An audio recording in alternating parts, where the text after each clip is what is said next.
Hello, tonight. Let us leave behind the lingering sounds of the long day and step into a slow, unfolding journey through two cities and a single decision that changed the course of an entire nation's history. Tonight, we will begin in Istanbul, a city of domes blurred in the mist, of the Bosphorus shimmering beneath a pale sky, of palaces that once gazed out over a vast empire. For centuries, this place seemed like a capital beyond replacement, a heart of power anchored between water, stone, and memory. But history rarely remains still in the most beautiful place. As the night deepens, we will leave behind the harbors and shadowed towers of Istanbul and travel eastward, into the vast and quieter Anatolian plateau. There, Ankara emerges like a city of stone, a fortress of will, and gradually becomes the place that witnesses the birth of a new Turkey. This will be a story of the shifting of power, of past and future, of empire and republic. And before we begin, if you love slow and immersive historical journeys like this one, gently follow along so you will not miss the stories still to come. Now, let your shoulders relax, let the room around you grow a little quieter, and come with me into the story of why Ankara replaced Istanbul as the capital of Turkey. Imagine the night softening over the waters of the Bosphorus, and before your eyes, Istanbul appearing like a ribbon of gentle light stretched between two continents. The great domes still hold the warmth of the day. The slender minarets rise into the deepening blue of the sky, and the water below slowly cradles everything, as though the sea itself knows that this city was once a center toward which the whole world had to bow its gaze. Here, Europe and Asia do not meet only on a map. They meet in the sound of oars striking the dawn, in the scent of salt mingled with kitchen smoke, in the call to prayer drifting over the rooftops, in the merchants, soldiers, scholars, sailors, and pilgrims passing through the same city gate from the very first glance. Istanbul does not feel like a place built merely to exist. It feels like a place made to govern, to witness, to hold within itself the great heartbeats of history. In its golden age, Istanbul was not only a wealthy city, it was the feeling of power turned into landscape. You can see it in the way the palaces stand high above the strait, in the way the religious monuments rise as though they would compel even the sky itself into order, in the way the harbors never truly sleep.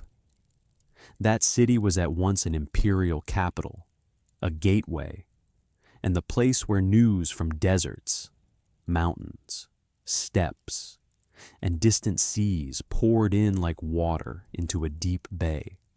Ships from the Black Sea, the Mediterranean, and faraway ports of east and west passed through here in turn, carrying grain, silk, spices, timber, leather, metal, glass, paper, letters, rumors, and even new imaginings of the world. Istanbul was great not only because its walls were broad or its population vast. It was great because every important current in the world seemed to find its way to it.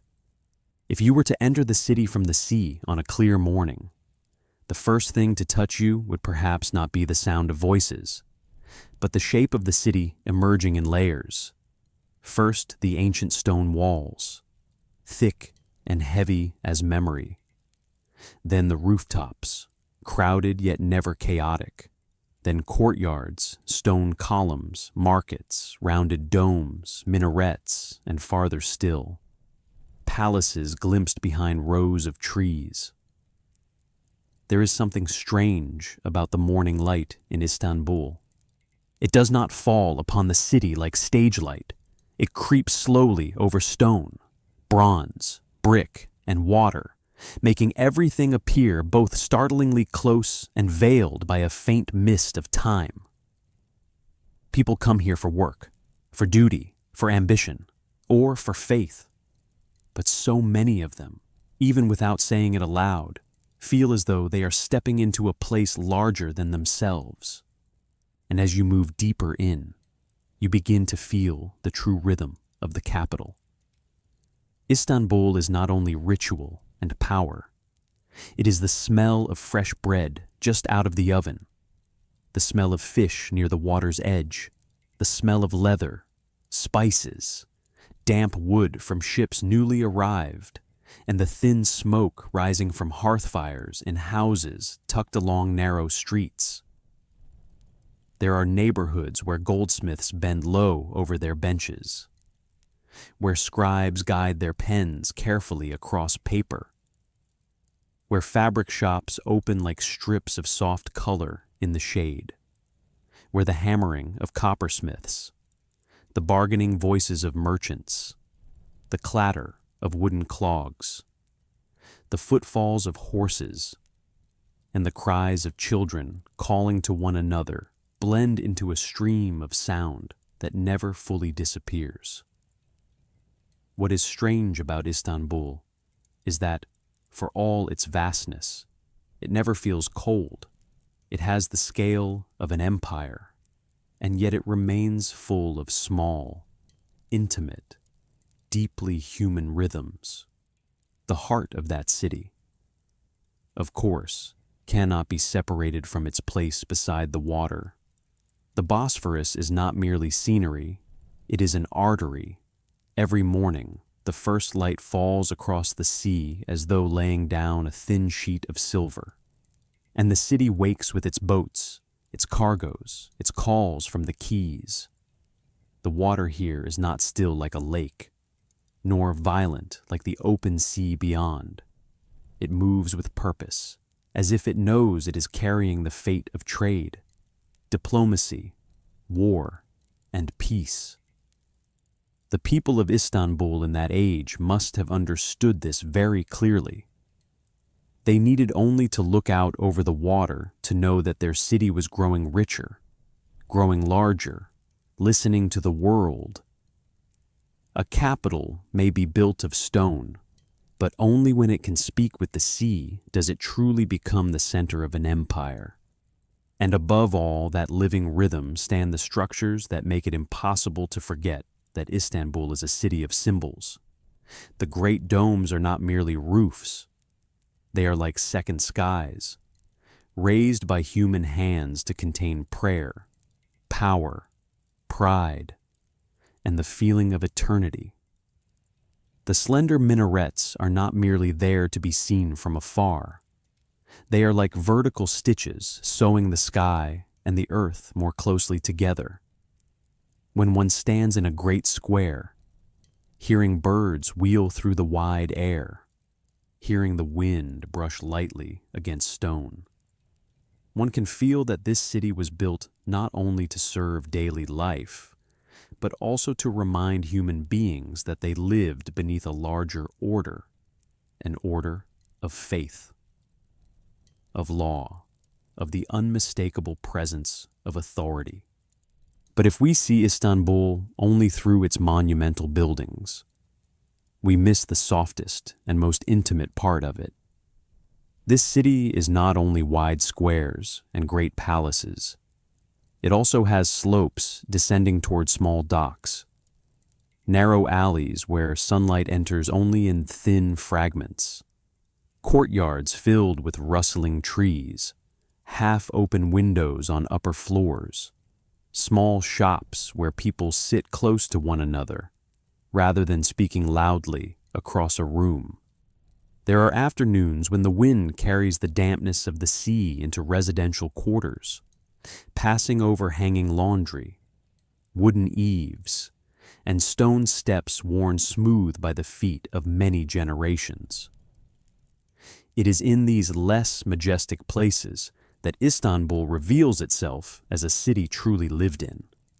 Not merely a capital admired from afar, In its time of greatest splendor, life here also possessed a special richness because it was a meeting place of many languages, many communities, many rhythms of belief, and many ways of living. Walk only a few neighborhoods, and you may hear different tongues, see different forms of dress, encounter faces from far reaches of the empire and from lands beyond it. This does not throw Istanbul into disorder. On the contrary, it makes the city resemble a richly woven carpet, where each separate thread contributes to a larger pattern. Perhaps that is why one so often feels in Istanbul a kind of energy that is at once ordered and open. This city knows it is the center, yet it does not close itself off. It absorbs, transforms, and arranges everything according to its own rhythm. And then there is the palace, where power is no longer a distant idea, but something that takes on a visible form. From gardens overlooking the water, from long corridors cooled by shadow, from courtyards kept under strict guard. One can imagine the way the empire looked down upon the city and out toward the world. But power in Istanbul did not exist only behind palace gates. It also revealed itself in ceremony, in letters, in laws, in the way an ambassador was received, in the way an imperial decree was issued, in the way the order of the court flowed downward even into places ordinary people would never set foot. This city taught everyone who lived within it one very clear feeling, that they were close to the center of something immense, enduring, and difficult to shake. The markets of Istanbul in its golden age were also an inseparable part of that grandeur. But this was not a silent grandeur. It was alive, full of sound, smell, crowding, and human warmth, beneath covered passageways, under shafts of light filtering down in scattered patches.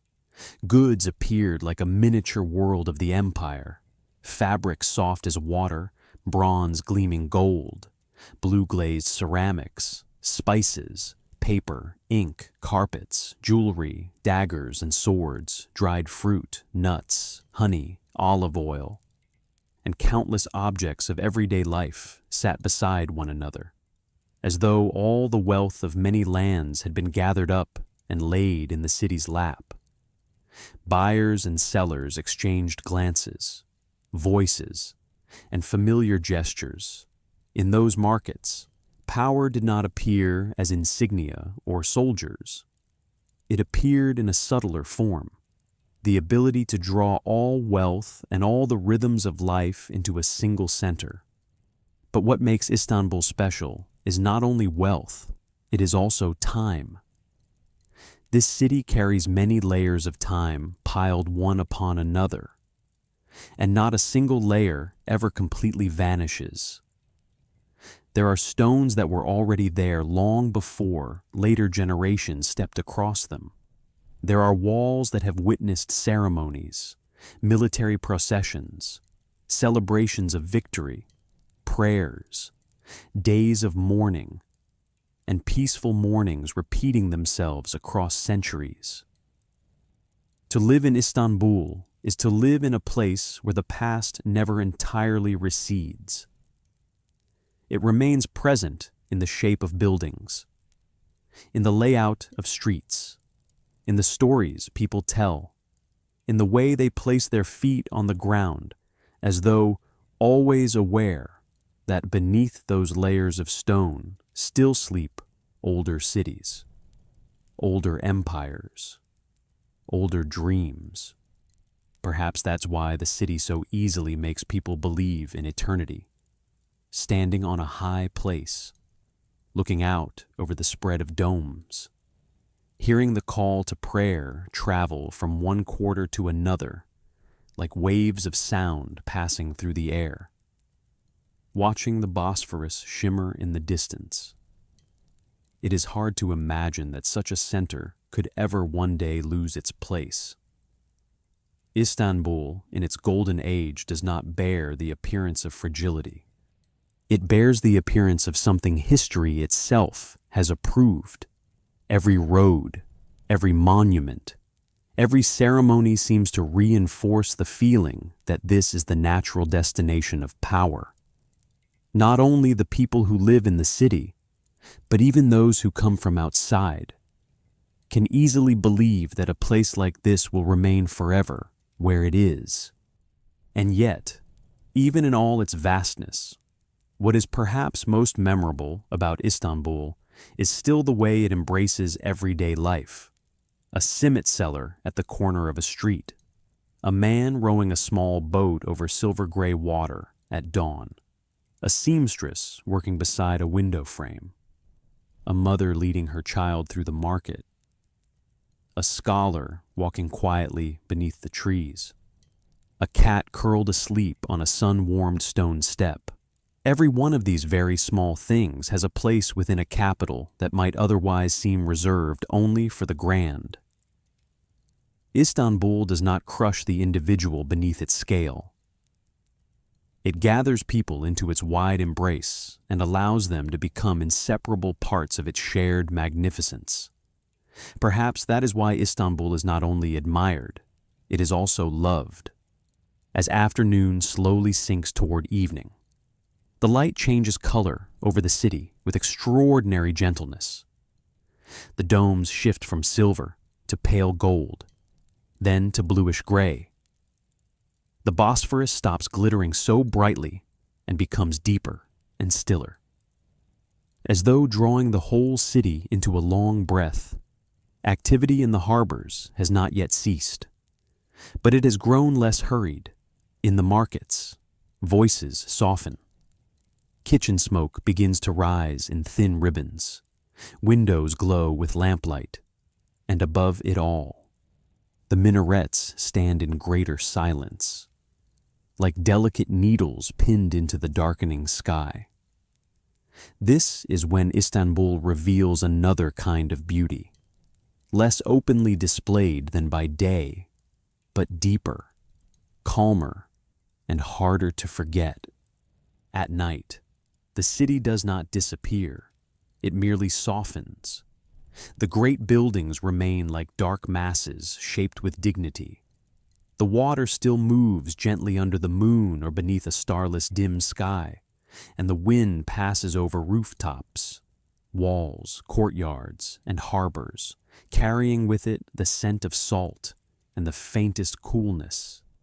If you listen long enough, you can hear Istanbul breathe, not in a single sound, but in thousands of small sounds gathered together. Water lapping against the sides of boats, wooden doors closing, late footsteps, someone calling softly from a courtyard, animals stirring in the dark, leaves trembling where there are trees. Even in sleep, Istanbul seems aware of what it is. It sleeps like an imperial capital, never completely surrendering itself, never entirely forgetting that it still holds a central role. And it is precisely in that atmosphere that we understand why Istanbul was once a name heavy as destiny. It is not merely the place where a throne stood or where decrees were proclaimed. It is a complete world, a landscape of power, faith, commerce, memory, daily life, and the sense of endurance. This city does not need to speak too loudly of its own greatness. Every stone, every slope, every expanse of water, every dome speaks in its place. Those who lived beneath its shadow must have felt this too, each in their own way, that they were dwelling in a center whose light traveled farther than the eye could see. When the night grows deeper still, and the wind from the water turns cooler, Istanbul seems to fold inward into a peace that feels very ancient. The palace is quiet, the markets are hushed, the boats lie anchored more closely together, and the city of daytime with all its countless sounds is reduced to only the faintest signs of life. Yet even now, even in this stillness, Istanbul is not in the least diminished. It still bears the shape of a great heart, beating more slowly before sleep, yet never ceasing to hold its place. And perhaps for those who once lifted their eyes to this city in its golden age, who saw the light fall across the Bosphorus, who walked through its markets, squares, docks, and sloping streets, the very thought of leaving such a capital must once have seemed almost unimaginable. For Istanbul, in the most beautiful years of its life, was not only a city, it was a miniature world built of stone, water, voices, kitchen smoke, ceremony, commerce, and faith.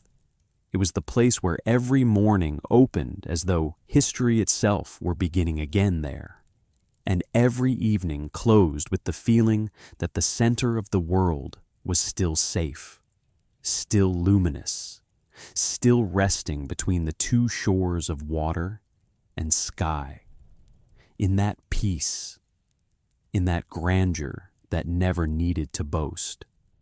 Istanbul drifted into sleep like an imperial capital that no one could imagine would one day have to yield its place to another city.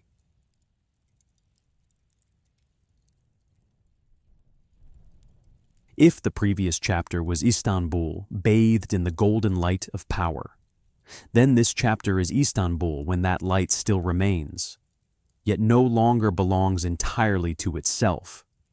The city is still beautiful, still vast, still full of domes, harbors, spires, and layers of memory piled one upon another as before. But within that beauty, something has changed. Not changed in a loud way, like a wall collapsing or a square bursting into flames. It has changed more slowly, more deeply, like a great house that still stands untouched. Yet the people inside it have begun to speak more softly, walk more slowly, and look at one another with eyes no longer entirely at ease. Istanbul, once the capital of capitals, remains the historical, commercial, and cultural heart of this land. But precisely because it was once so immense, when the weight of the past began to settle upon it, that burden became heavier there than anywhere else. That heaviness did not arrive in a single morning. It gathered over generations, after the height of the Ottoman Empire in the 16th century. History did not turn its back at once, but it did begin to move to a different rhythm. Military defeats such as Lepanto in 1571, and then the turning point at Vienna in 1683, did not immediately bring the empire down. But they exposed an uncomfortable truth. A power long accustomed to expansion now had to learn how to contract. Long accustomed to commanding now had to begin reacting. That decline lasted not for a few years, but for nearly centuries. So that even a monumental capital like Istanbul gradually took on the feeling of a center that still retained its majesty, yet had already begun living with the memory of former greatness. By the 19th century, that feeling had grown clearer. On one side, the court still tried to preserve the solemn dignity of the empire. On the other, many Ottoman lands no longer revolved obediently around the imperial capital as they once had. Britannica notes that by the early 19th century, the authority of the central government had become very weak in many places.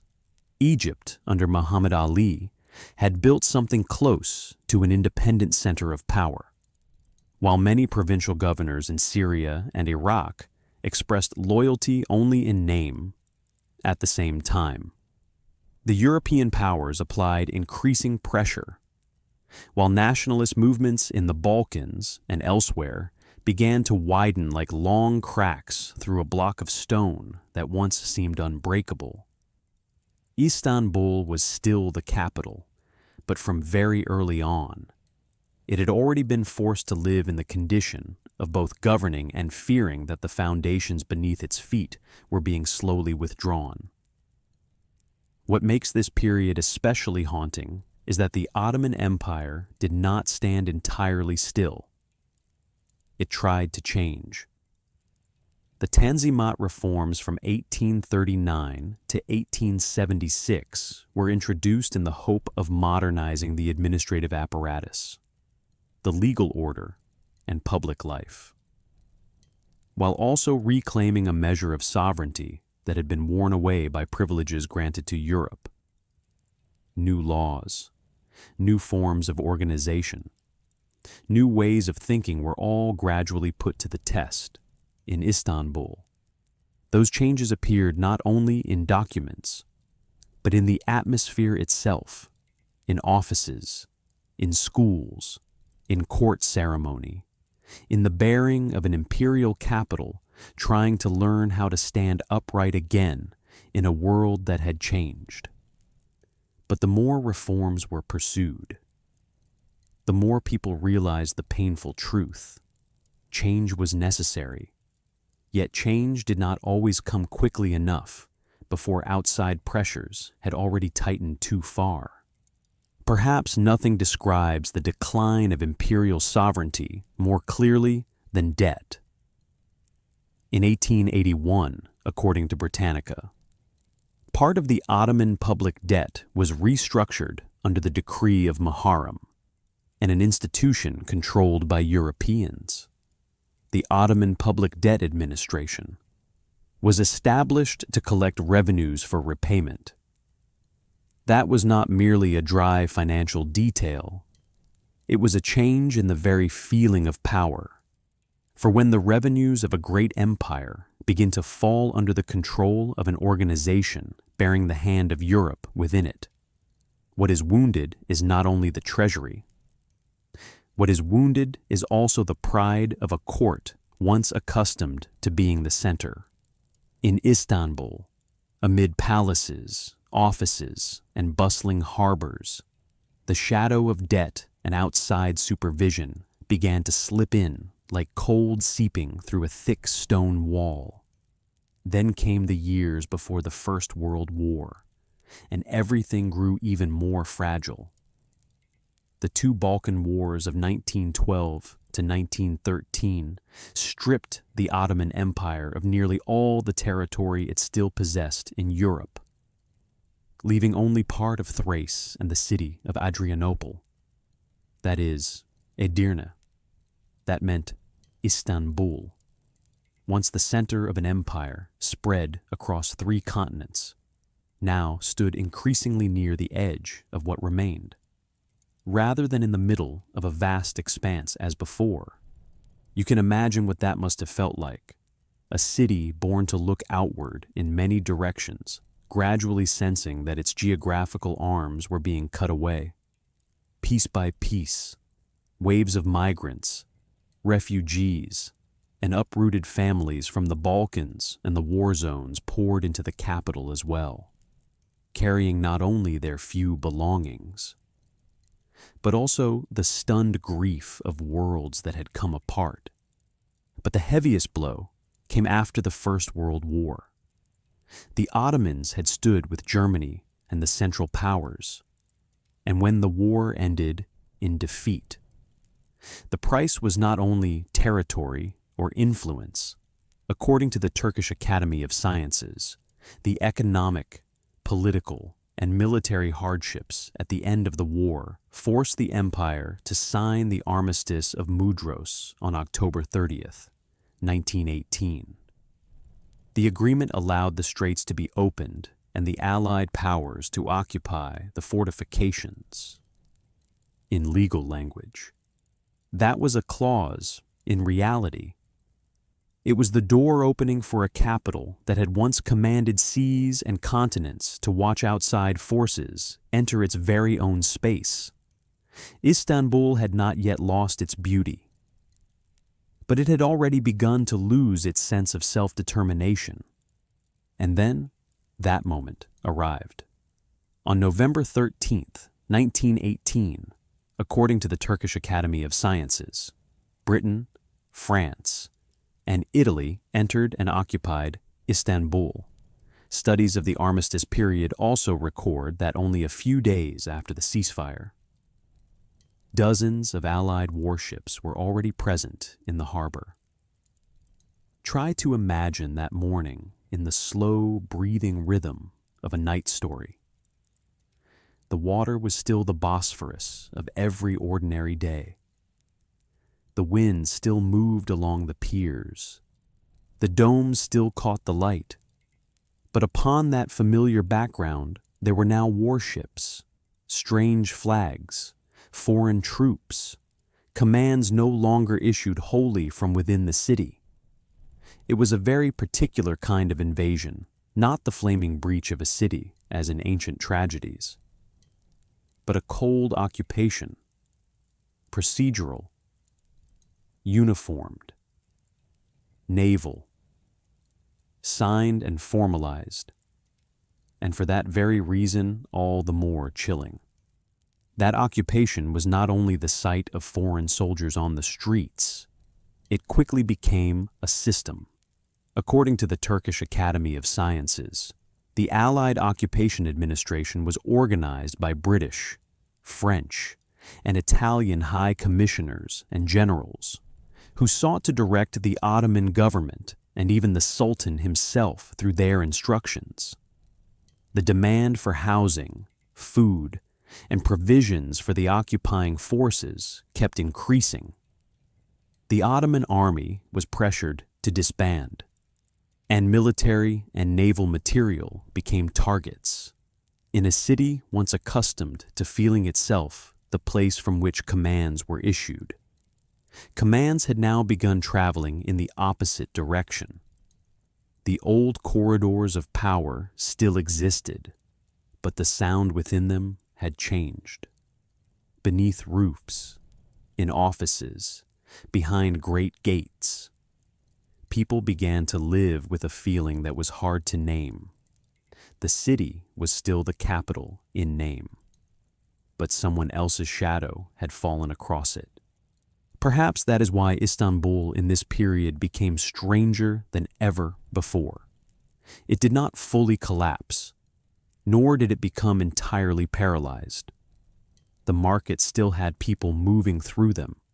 Boats still moved on the water. Prayer still rang out from the minarets. Roofs still received rain and sunlight. But everything seemed covered by a thin layer of anxiety.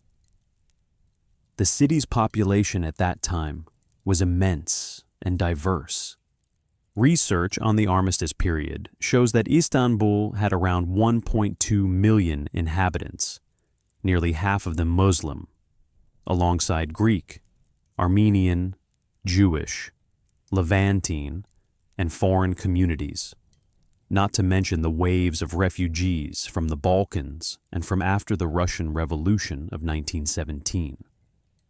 A capital already layered with many peoples now became even denser, more complex, more sensitive to rumor, to prices, to fear, and to the great question no one dared answer too openly. What, in the end, would this city belong to? During those years, even the political institutions of the Ottoman Empire carried the feeling of being both still there and already dissolving. Research on Istanbul during the armistice period notes that the Ottoman Chamber of Deputies was closed by order of the Sultan at the end of 1918, and that the final Ottoman parliament could only reconvene in January 1920. This period was divided into several phases, among which March 16, 1920, marked the official legal and military occupation of Istanbul. Governments came and went, ministers rose and fell. But the general atmosphere was one of instability. A court that had once symbolized continuity now brought to mind a lamp still burning, though its oil was nearly spent. Not everyone in the city reacted in the same way.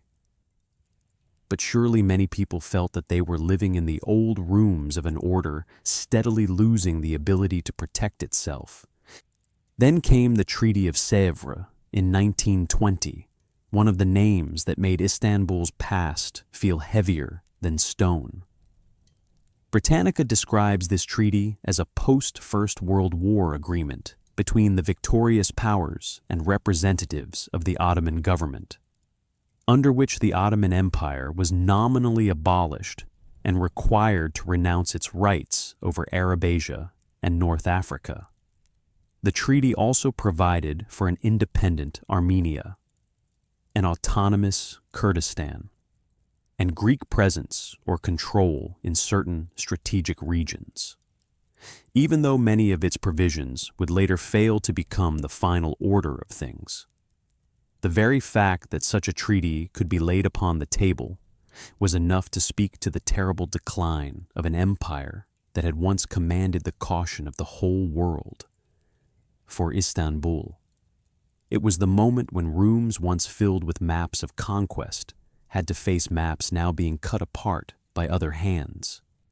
But the ghosts of the past in this chapter are not only warships, treaties, or debt. They also dwell within the city itself. Istanbul is a place where too many ages live at once. It was once Constantinople of the Eastern Roman Empire, once the heart of Byzantine power, then became the Ottoman capital. A city where walls, domes, squares, and waterways all bear the memory of many empires layered one upon another. Britannica emphasizes that Constantinople was once one of the great capitals of the world, a center of imperial and religious authority, of wealth and beauty, in other words, even before it became Ottoman Istanbul. The city had already grown accustomed to being a symbol of supreme power, perhaps for that reason. When it entered the 20th century with all its anxieties, Istanbul was haunted not only by recent defeats, it was haunted by the sheer immensity of its own past. The greater the city had once been, the more every sign of decline echoed through every stone. Try to look at that city on a gray afternoon in the years of occupation, from afar. You would still see the domes, the minarets, the water, the walls, the birds, the voices of vendors, the old slopes, the ferries crossing the strait. Nothing has entirely vanished, but if you listen carefully, you will sense a new tension in the air. Ordinary people still have to buy bread, light the stove, mend clothes, row their boats, go to market, pray, and raise children as always. Yet behind that rhythm of life lies the feeling that the city is no longer being decided wholly from within itself. This is a very particular sorrow belonging to old capitals. Outwardly, everything still appears to be itself. Inwardly, one knows that something has broken, and what has broken is not exactly beauty. What has broken is the certainty that tomorrow will still belong to us in the same way as yesterday. And when night falls over Istanbul in this period, those ghosts seem to emerge more clearly, not in a mystical sense, but in a historical one, in the wind coming off the Bosphorus, in the weak light behind window frames, in government buildings where people still pass in and out, in the harbors now marked by unfamiliar uniforms, in conversations lowered to a hush, in an imperial capital that still retains the form of empire, but no longer the full power of empire. All of it comes together into one silent question. Can a city so thickly covered by the past, so bound by memory, ceremony, and surveillance, still be the place where an entirely new future might begin? That question will remain quietly behind when this chapter closes. Like the final sound of footsteps on stone before the night sinks more deeply into history.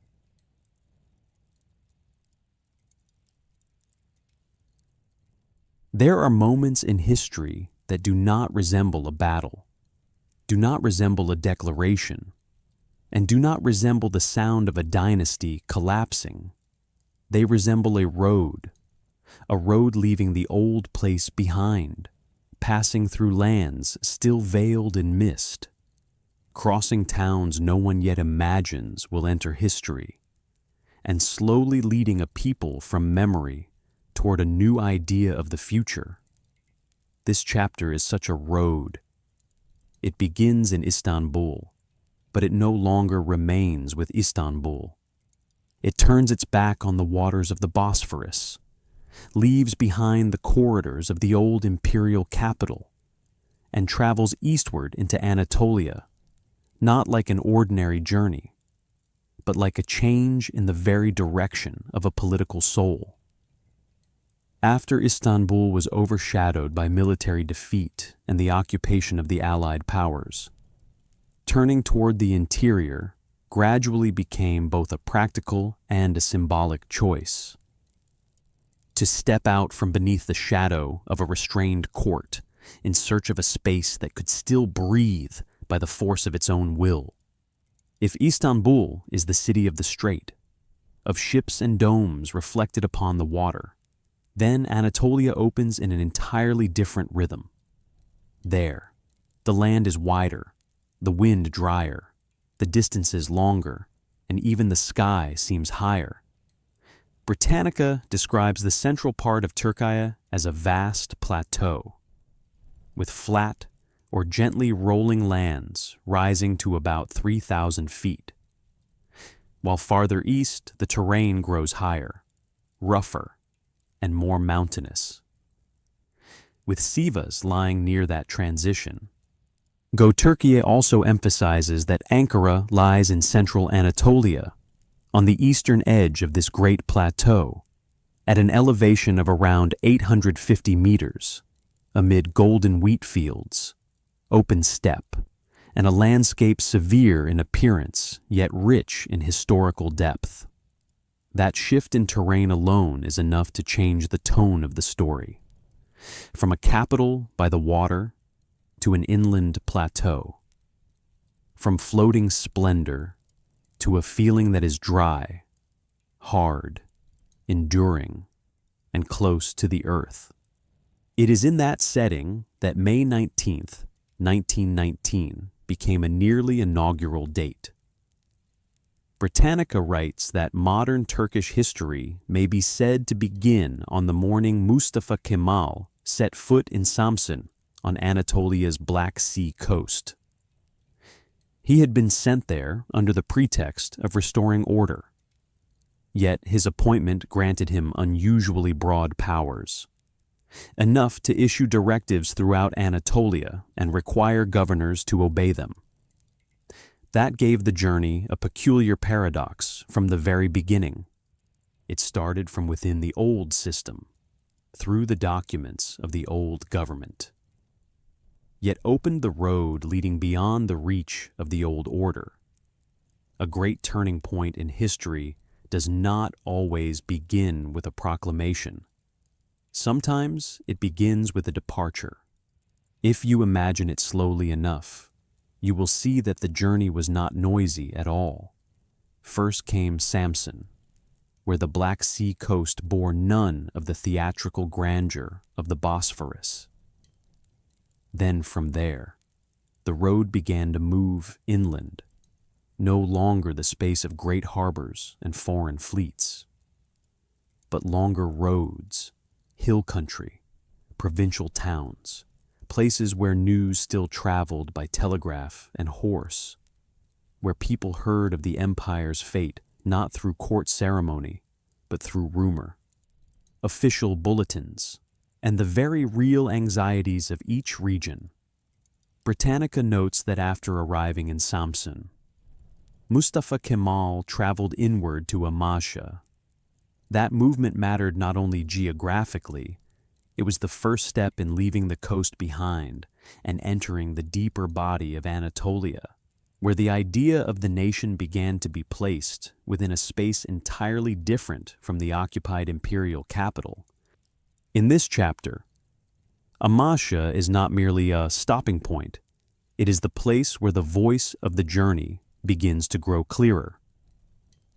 Britannica states that in Amasya, Mustafa Kemal told the crowd that the Sultan had become a prisoner of the Allied powers and that he had come to prevent the country from slipping out of the hands of its own people.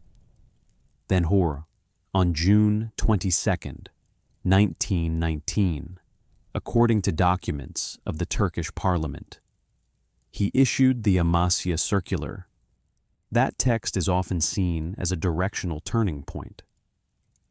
For from there, the movement began shifting from scattered reaction to a more organized consciousness. If Istanbul in those years was a place where people had to lower their voices in old corridors, then Amasya was where speech itself began to change its tone. It no longer spoke like a court under restraint. It began to speak like a nation trying to remember its right to decide its own fate. Perhaps that is what makes the journey eastward so important. It is not only a matter of traveling farther from Istanbul, it is also a matter of changing the source of legitimacy. In the old capital, power had long flowed downward from the court. But in Anatolia, especially after Amasya, another idea began to grow, that the fate of the country could not simply wait to be rescued from rooms already darkened by the shadow of foreign powers. It was a profound movement in consciousness, instead of looking toward the old center. The road now required people to look toward one another, to the provinces, the towns, the local defense groups, the commanders who still held forces, and to the very resilience of the interior. That is why this chapter must be told as a journey of awareness, not merely a journey of wheels and hooves. But that road was not smooth. The Allied powers pressured the government in Istanbul to recall Mustafa Kemal. Britannica makes clear that he ignored communications from Istanbul and was then dismissed.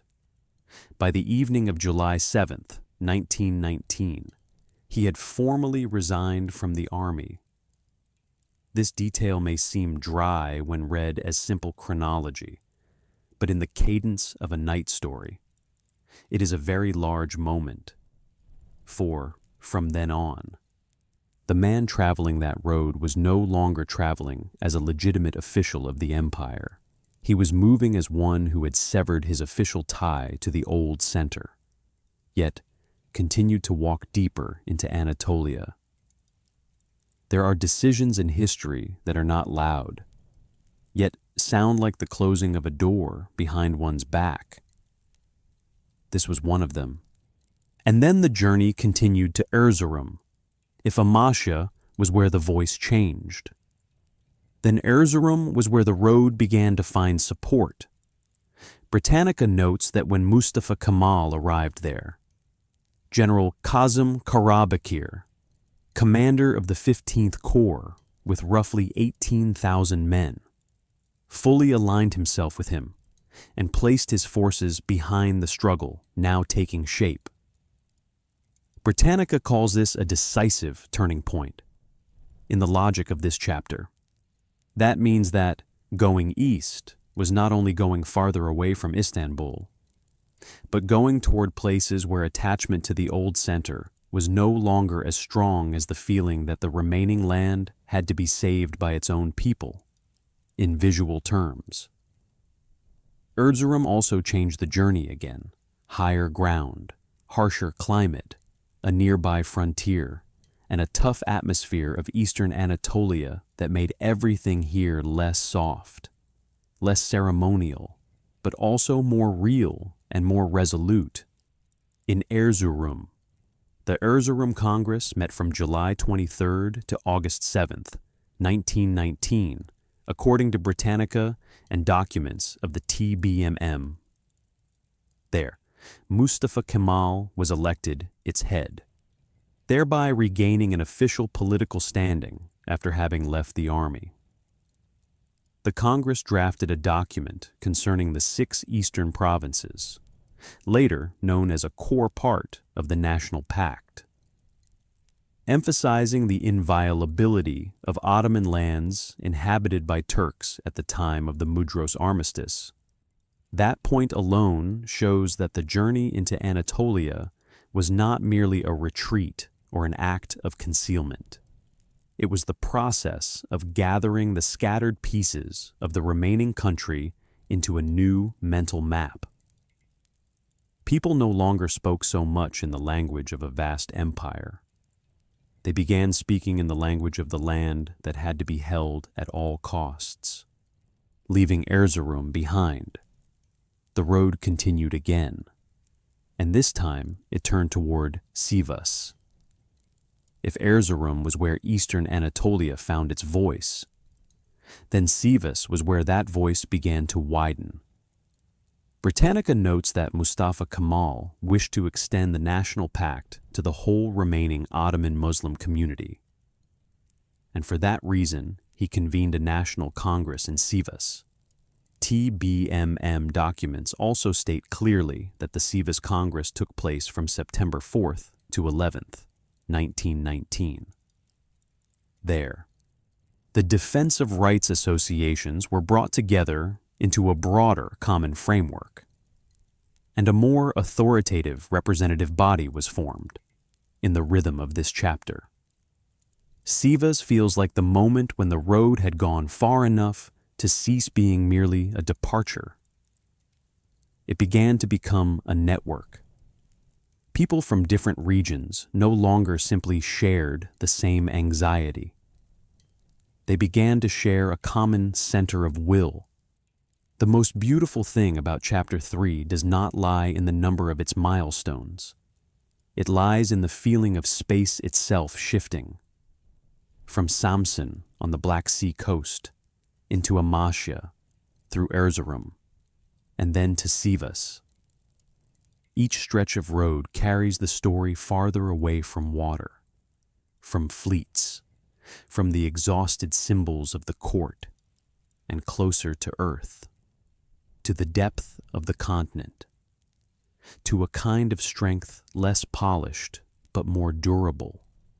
Britannica describes central Anatolia as a land that is broad, high, and dry. Göktürkaya calls Ankara the heart of Anatolia and emphasizes its historically central position on major trade routes, seen from afar. Those are merely geographical facts. But in history, geography sometimes becomes destiny. A nation pushed out of the sense of safety once offered by a coastal imperial capital may have to learn how to hear the heartbeat of the interior lands it had long looked at less closely. Nor should we forget that going east at that time also carried a very clear psychological meaning. Istanbul was the place of centuries of ceremony, robes of office, city gates, diplomacy, decrees, and forms of power that had grown entirely familiar. Anatolia was different. There, people had to confront distance more directly, confront the hardships of the post-war years, confront local populations, streams of migrants, scarcity, and the urgent question of how the land that remained could still be preserved. That is why this journey changed the voice of Turkish history.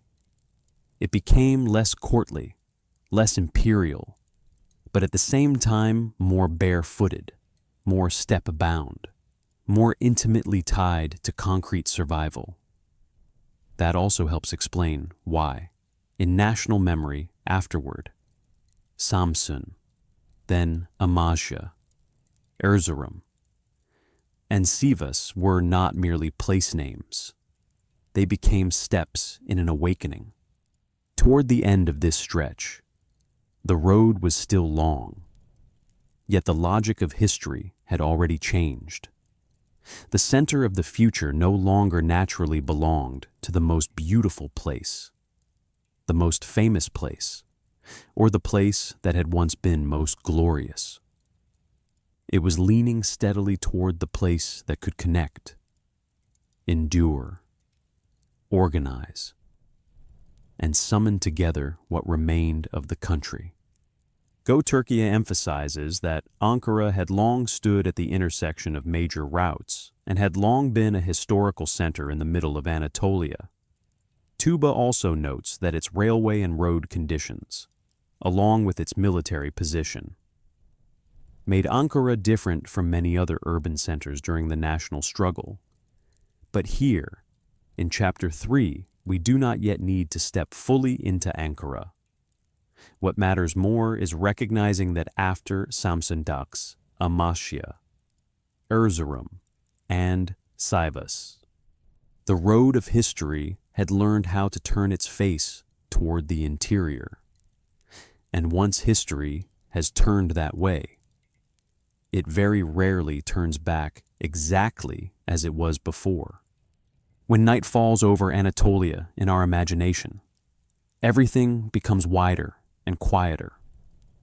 There is no longer so much reflected light on the water, no longer the shimmer of the Bosphorus. There are only dark bands of land, great spaces of sky, towns grown still after the day, and the sense that somewhere out in the Plateau country and the mountain regions ahead, history is silently changing its course.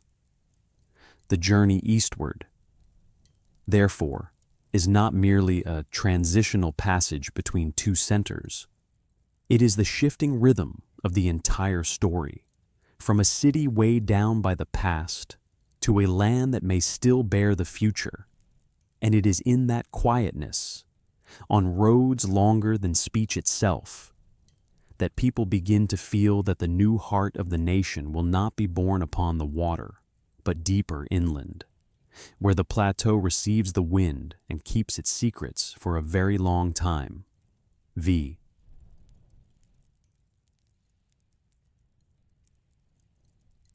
After the long roads away from the water, away from the corridors still shadowed by Istanbul's burdened past, Ankara finally appears not as a glittering promise, but as a quiet mass of earth and stone in the middle of the plateau. There is no Bosphorus here spreading wide beneath the light, no sense of an imperial capital gazing at its own reflection on the water. Ankara belongs to a very different world, the world of inland Anatolia, of high and dry land, of frequent winds, and of a rhythm of life that seems to cling more firmly to the ground.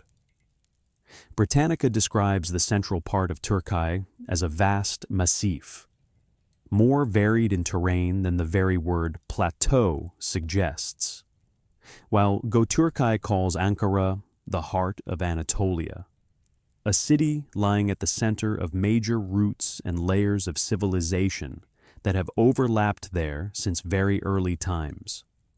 Perhaps that is why Ankara does not impress through brilliance. It impresses through endurance.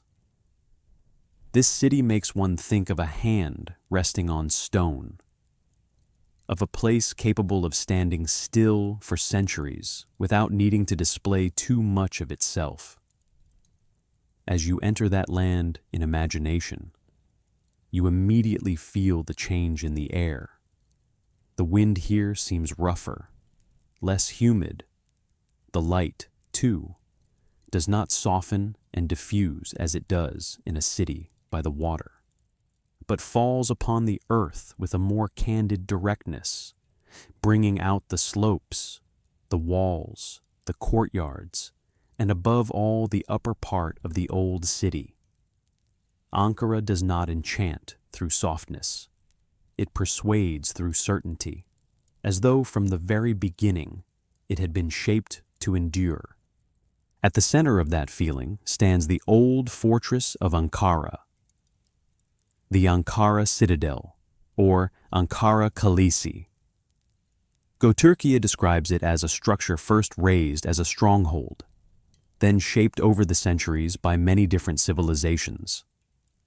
Britannica notes that the old city of Ankara grew along the hillside around the citadel, and that the oldest part of Ankara later remained closely bound to the Ulus district and to the narrow streets winding around the fortress. The very way the city developed around the stronghold says much about its nature. Ankara did not begin from a harbor, did not open itself like a square facing the sea, but clustered tightly, clung to the slope, kept the high ground, and from there watched over the surrounding land. It was born with a defensive instinct. If you look at Ankara from a distance in the late light of afternoon, what remains with you first is not its crowding, but its mass. The fortress stands high, and its walls do not need to be polished to suggest power, because their position already speaks on their behalf. For a very long time, human beings have entrusted their safety to high ground, to places easy to survey, difficult to approach, able to see farther and respond sooner. Ankara bears that ancient instinct with great clarity. The citadel is not merely a work of architecture, it is a way of dwelling, a way of thinking about the world. Here, life does not drift with the tides, but fastens itself to stone and to vision. That is what gives Ankara the bearing of a natural fortress, even before one has read a single historical record about it. The history of Ankara also deepens that feeling. Britannica notes that the region shows traces of settlement dating back at least to the Stone Age. Later, a Phrygian town developed there in the late 2nd millennium BCE, and afterward, Ankara passed through Galatian, Roman, Byzantine, Seljuk, and Ottoman layers in turn. Göturkia likewise emphasizes that Ankara bears a many-layered heritage, from the Hittites and Phrygians to the Galatians, Romans, Seljuks, and Ottomans. In other words, this is not a city that rose suddenly because of a passing need. It is a place where too many generations chose to stay, fortify, repair, hold, and then hand it over to the age that followed. Every people who passed through left the mark of a hand upon the stone, because it contains so many layers. Ankara creates a very particular feeling. It does not belong entirely to any one age. You walk through the old citadel and feel pieces of time touching each other. A wall may carry the spirit of Byzantium. A mosque may evoke the Seljuk or Ottoman world. A Roman structure may still stand somewhere quietly, like a fragment of memory that has refused to dissolve. Britannica records very clearly that Ankara today still preserves Roman remains such as the baths, the Column of Julian, and the Temple of Rome and Augustus. Byzantine remains include the citadel and cemetery. Near the walls stands the Alaeddin Mosque from the Seljuk period, and many Ottoman structures, such as Hacı Bayram Mosque, Mahmud Pasha Bazaar, and Kurşunlu Han, still remain within the urban fabric. A city like this is not built merely out of materials. It is built out of continuity. And then, as you move closer into the area around the citadel, Ankara is no longer only a geometric mass seen from afar. It begins to reveal itself through details that feel intimate and near. The narrow streets around the old district, according to Britannica Kids, are winding lanes lined with two-story houses of wood and mud brick. characteristic of the old settlement perched high on the hillside. Göktürkiye also describes the old Ankara houses inside and around the citadel, along with craft shops, restaurants, museums, and other historic buildings. This makes Ankara different from the dry abstraction of a fortress. Inside the stone there is still life. Within the walls there are still hearth fires, wood, footsteps, the smell of food, the hands of craftsmen, greetings passing through the narrow lanes. The fortress here is not cold. It has a profoundly human core. There is a very particular beauty in cities, where houses seem to grow out of the terrain rather than being laid upon it. Old Ankara is such a place. The houses do not cover the hill in a way that tries to hide its steepness. They accept the slope, bend with it, and live alongside it, walking through the streets around the citadel.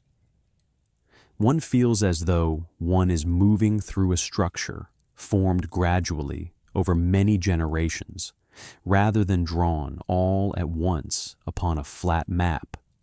Every turn seems as though it may once have served for shelter, for passage, for watchfulness, for trade, for visiting, or simply for the need to live close together in a place where stone and wind decided so much. Ankara, therefore, is not merely a city upon stone. It is a city that has learned how to think like stone, quiet, firm, sparing in display, but enduring. Ankara's position on major routes also helps us understand why a place with such a defensive bearing was never isolated.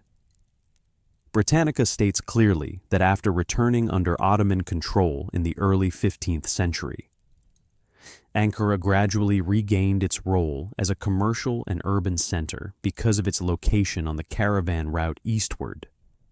Göktürkiye likewise describes the city as a crossroads situated on the strategic routes of central Anatolia for many centuries. This is important. Ankara is not a closed fortress lying outside history. It stands exactly where people, goods, information, and power could pass. In other words, it is both defensible and connected, and it is precisely that rare combination that gives the city such a distinct quality. Hard, yet not cut off, enclosed, yet not remote, inland, yet never forgotten. If Istanbul once made people believe in the splendor of an empire facing the sea, Ankara suggests a completely different kind of confidence. It does not come from a horizon opening out before the water, but from the sense that beneath one's feet lies solid land. Before one stretch the roads reaching deep into Anatolia, and behind one stand walls long accustomed to watchfulness. That confidence is more practical, less ceremonial. It does not need many symbols to speak for itself. Ankara's very geography is already a declaration. A city in the center of Anatolia, on a plateau, gathered around a citadel, surviving through many empires and serving as a commercial center because it stood on major routes. Those facts alone explain why it bears the character of a place capable of withstanding history, rather than merely decorating it. And of course, a city like Ankara cannot be separated from the time of the empires that passed through it. Britannica notes that Ankara was once the capital of the Tectosages tribe of Galatia in the 3rd century BCE, later. Alexander the Great conquered the city in 333 BCE under Roman rule, then Byzantine rule. Ankara continued to hold significance in the centuries that followed. It became an object of contest between the Seljuks and other powers before eventually being drawn into the Ottoman world. looking back across that flow of time, one understands that Ankara was never merely a small dot arbitrarily chosen in the modern age. It had long been accustomed to living near the borders of power, near the routes of movement, near moments of transition. This city carries a longer memory than its simple outward appearance would ever suggest. Perhaps one of the most memorable things about Ankara is the way it preserves solemnity without becoming distant. Göturkia sketches out a journey from the Roman baths to Hacı Bayram, to Ankara Castle, and then to the Museum of Anatolian Civilizations. It is a chain of spaces that shows Ankara is not a city of a single symbol, but a network of sites of memory set close together. Looking down from the citadel, you do not see only houses. You see an idea of continuity itself, from antiquity into the medieval world, from the medieval world into the Ottoman age, from the Ottoman age into the modern one. Ankara does not gleam like a jewel. It resembles a stone chest keeping many layers of life stored inside it. And precisely because it holds so many layers, it possesses a depth that places beautiful only on the surface can never attain. It should also be said that old Ankara is not made only of fortress and monuments. It has a very real mercantile pulse as well. According to Britannica Kids, Ulis was the commercial center of the old city. Britannica also mentions Mahmud Pasha Bazaar and Kurşunlu Han as Ottoman structures that later became part of the Museum of Anatolian Civilizations.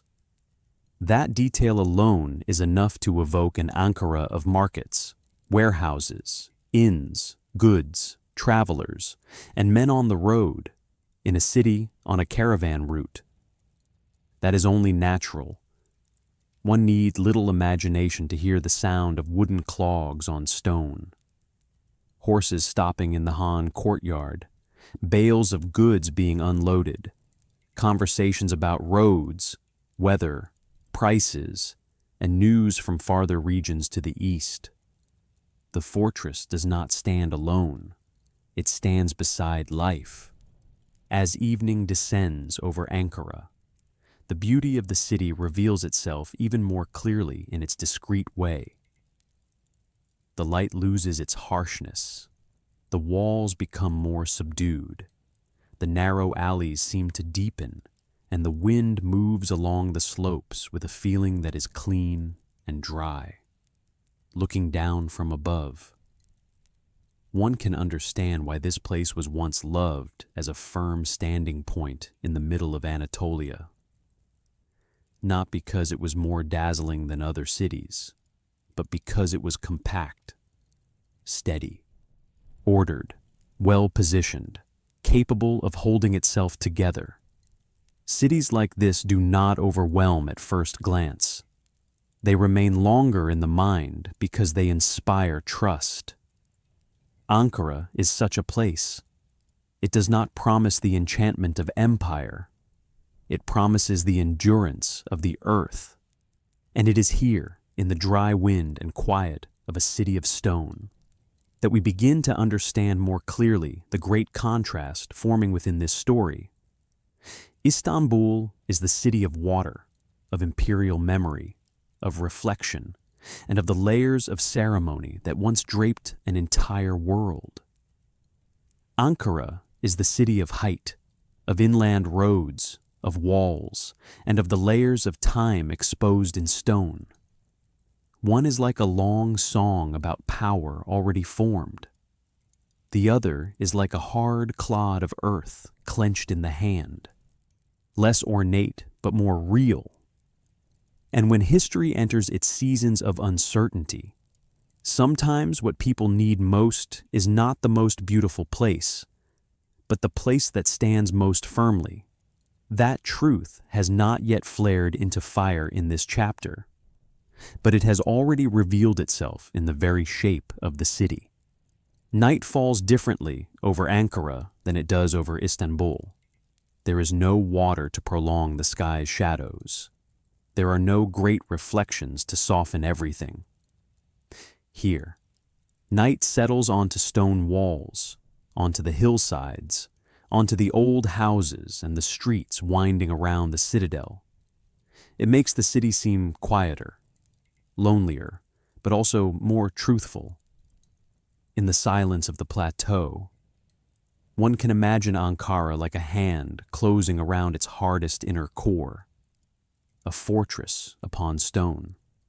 Yes, but more than that, a place where across the centuries, people have repeatedly recognized a rare quality, the quality of a point of support, and perhaps before it became the symbol of any political beginning. Ankara was first of all that, a silent point of support in the vastness of Anatolia.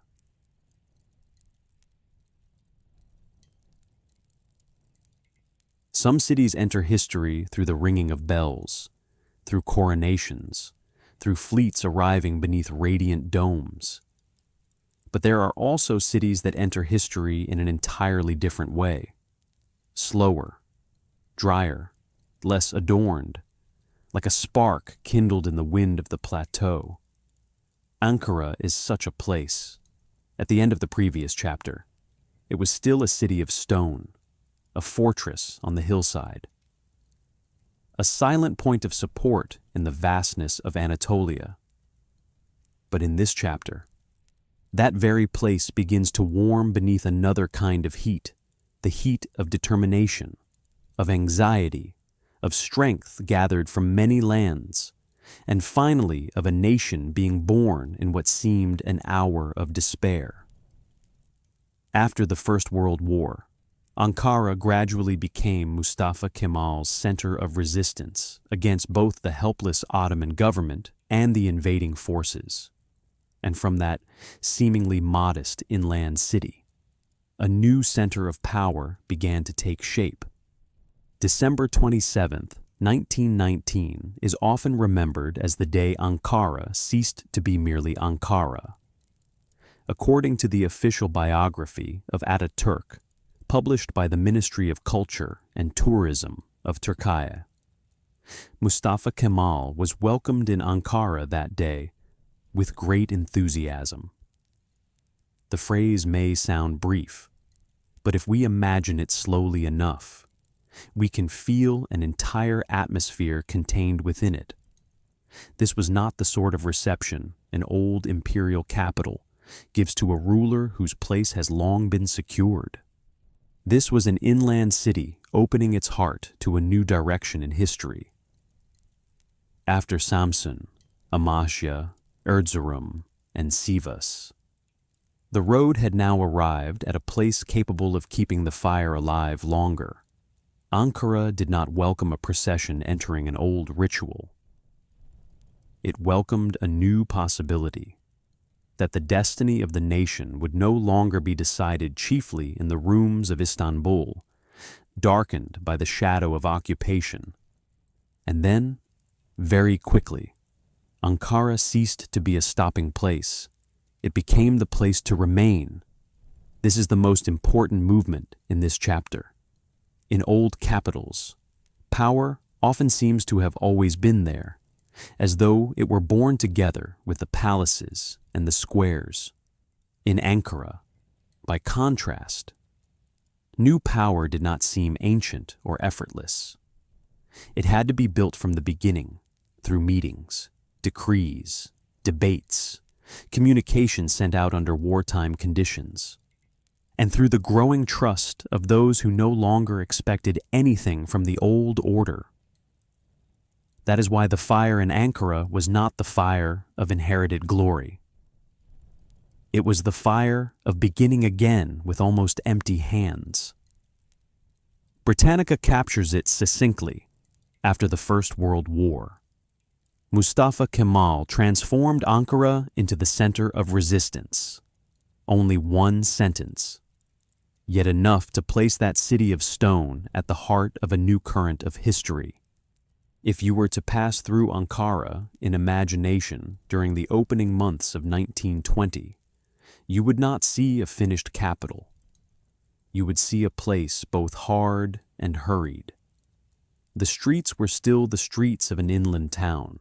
The houses, the walls, the neighborhoods around Ulis still carried the appearance of a plateau city that had not yet acquired many forms of splendor.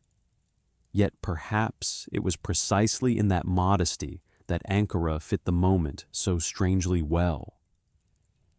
It was not too burdened by ceremony. It did not have to live beneath the vast shadow of a paralyzed court. It lay close enough to important routes, deep enough inside Anatolia, strong enough in its terrain to hold itself, and more importantly, still.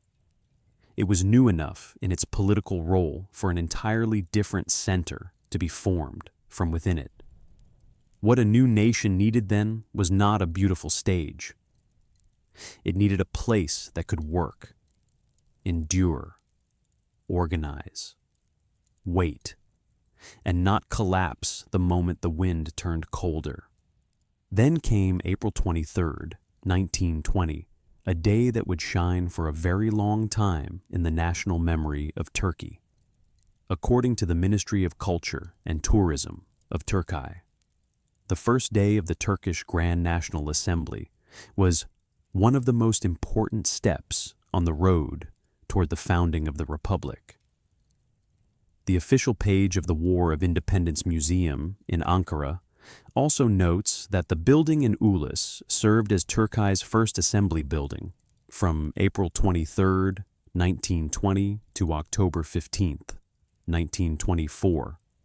And TBMM records clearly that the first parliament building opened on Friday, April 23, 1920, in a bedtime story. That moment can be imagined as something very quiet and yet immense, a stone building in Ulis, not a palace, not a place erected to display luxury. And yet from within it, a new concept of sovereignty began to find its voice. Perhaps the most moving thing about that first building is that it made the idea of the nation visible for so long. Many people had understood power through thrones, court robes, medals, city gates, and ceremonial processions. But in Ankara, new power appeared through an assembly hall, through a speaking platform, through tables and chairs, through people sitting down together to say that the fate of the country could no longer continue to be decided by the inertia of the old order. According to the official biography of Ataturk, after April the 23rd, Mustafa Kemal was elected the first speaker of the assembly, and the assembly began preparing and passing the new laws necessary to carry the War of Independence to victory. This is the moment when the fire on the steppe takes on its clearest shape, not merely the spirit of resistance, but an institution being born in the midst of war. And so, Ankara in this period was not simply a seat of headquarters, it was the place where the spirit of resistance learned how to become a state. The Ministry of Culture and Tourism of Turkey states clearly that resistance to the occupying forces at first arose in the form of Kuvayi Milli militia groups, but that the Turkish Grand National Assembly later created a regular army and brought the war to victory by integrating those forces into a more unified military structure. This was a transformation of profound significance. A people may rise in anger in many ways, but in order for a nation to be born, that anger must find a form, must enter into law, into organization, into the ability to coordinate across many fronts and many lands. Ankara was the place where that process unfolded.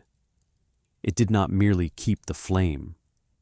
It began to build the furnace for it. The early months of 1921 made it even clearer that Ankara was no longer a temporary point of support. According to the official chronology of the Ministry of Culture and Tourism of Turkey, on January 20th, 1921, the first constitution was passed by the Turkish Grand National Assembly, less than 2 months later. On March 12, 1921, the Assembly adopted the March of Independence as the national anthem. Those two decisions may sound administrative or symbolic at first glance, but in truth, they show what was taking place inside Ankara. A nation is not held together by arms alone. It is also defined by a legal order and by a shared sound with which it can name itself. The first constitution and the first national anthem both came out of Ankara during wartime, transforming that city of stone from a mere rear base into the very voice of sovereignty. But a true fire reveals its nature only when the strongest wind arrives. That wind came in the summer of 1921, according to the official chronology for 1921 from the Ministry of Culture and Tourism of Turkey. On July 24th, the headquarters of the Western Front was moved to Polatlu. On July 25th, Turkish forces withdrew east of the Sakarya River. On July 26th, the Greek side decided to attack Ankara. Those 3 milestones alone were enough to change the breathing rhythm of the whole plateau. Now Ankara was no longer only the center of political organization. It became a place where danger drew so near it could almost be felt as a visible tightening in the air. The war was no longer somewhere far away on the map.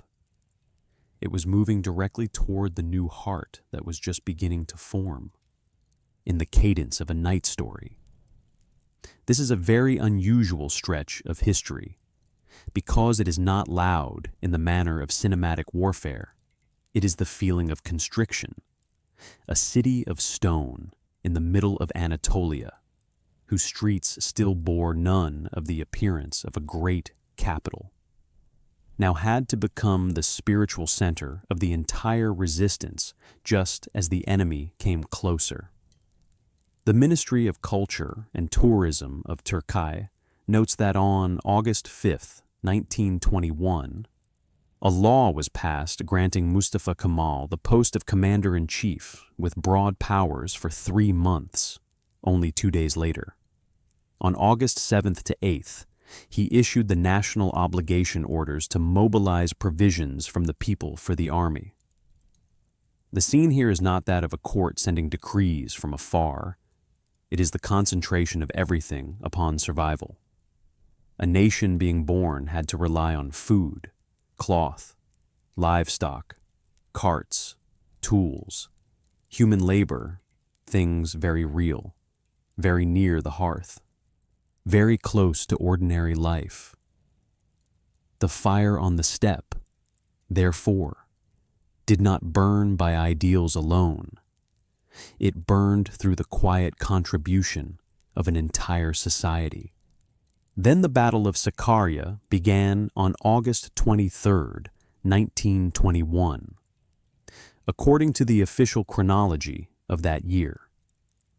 The battle lasted until September 13th, and according to the official page on the national struggle, Sakarya was a victory of special importance for the army of the Turkish Grand National Assembly.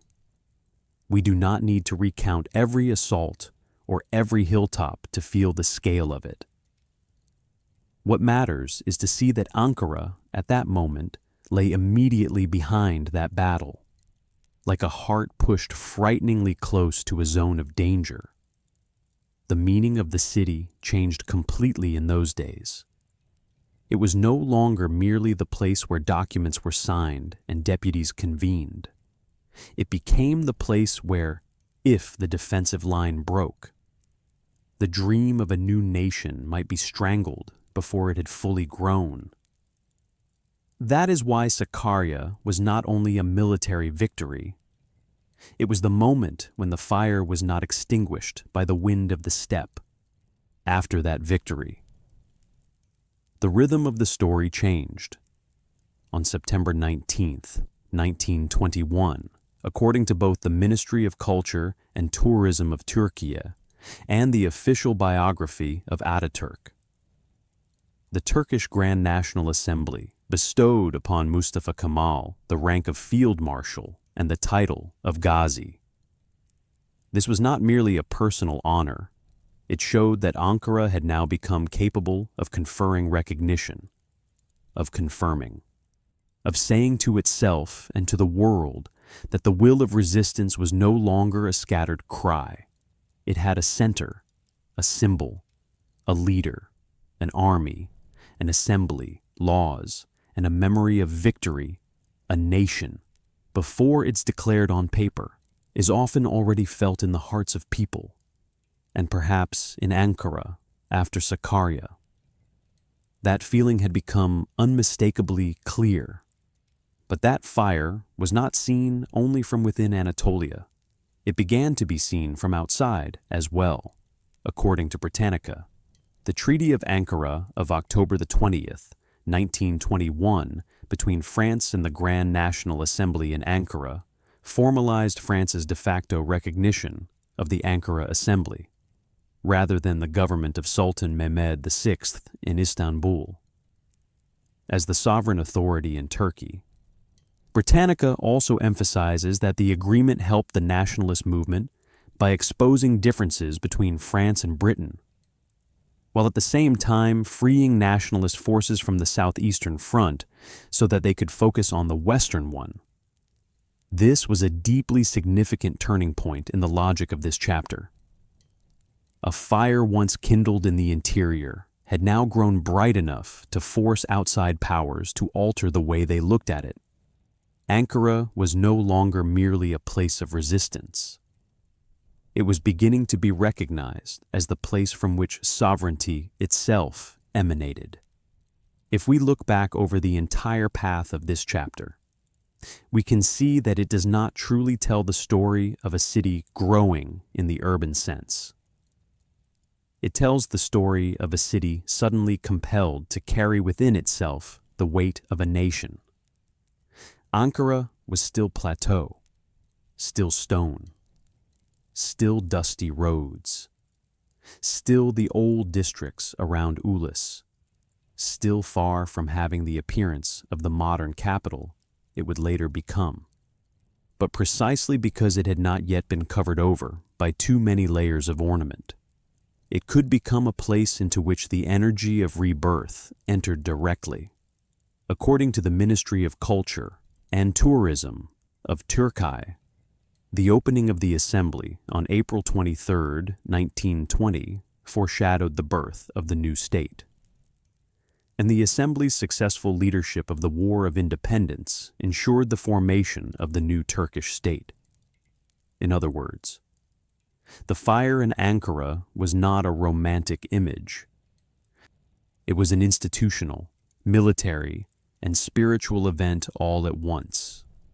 And when night falls over the plateau, we may imagine Ankara in those years as a hearth fire amid fierce winds.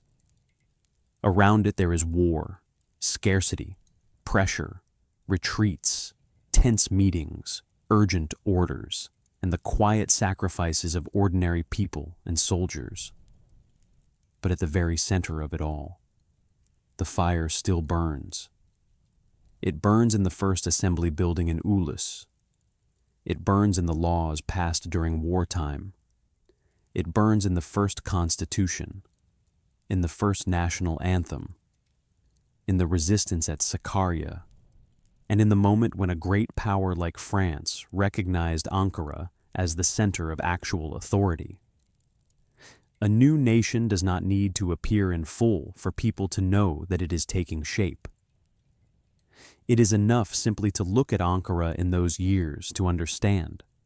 On the Anatolian steppe, among stone and wind, the new Turkey had already begun to find its own heartbeat.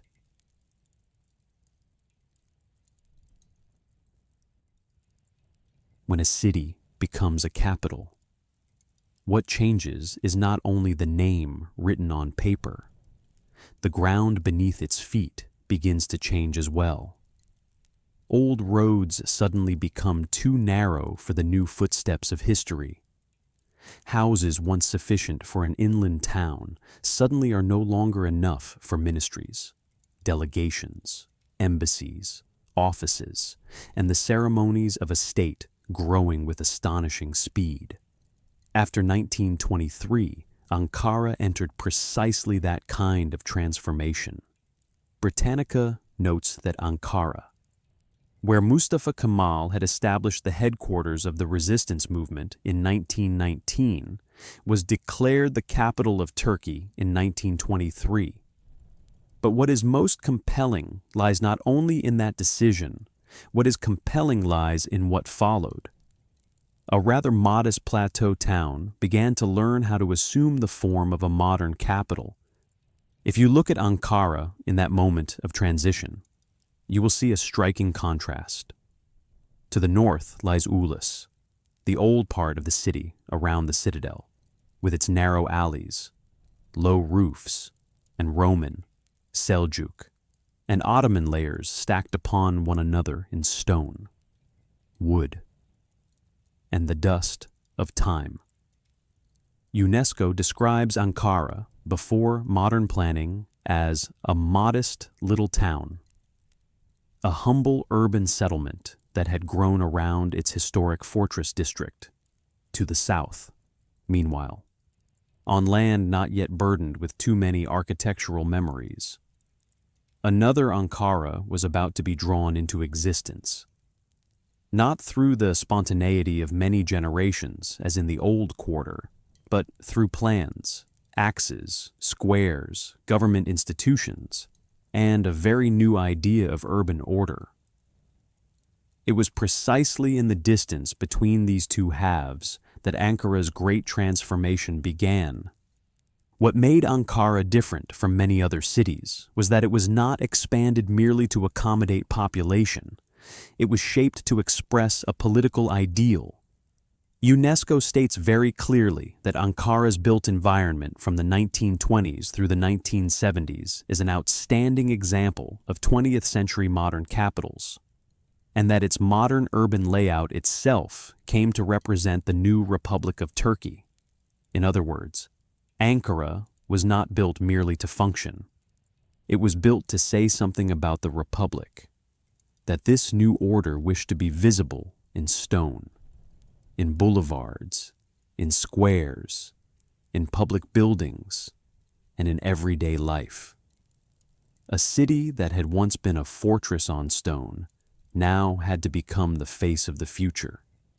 That is why the early years after Ankara became the capital were years of drawings and plans.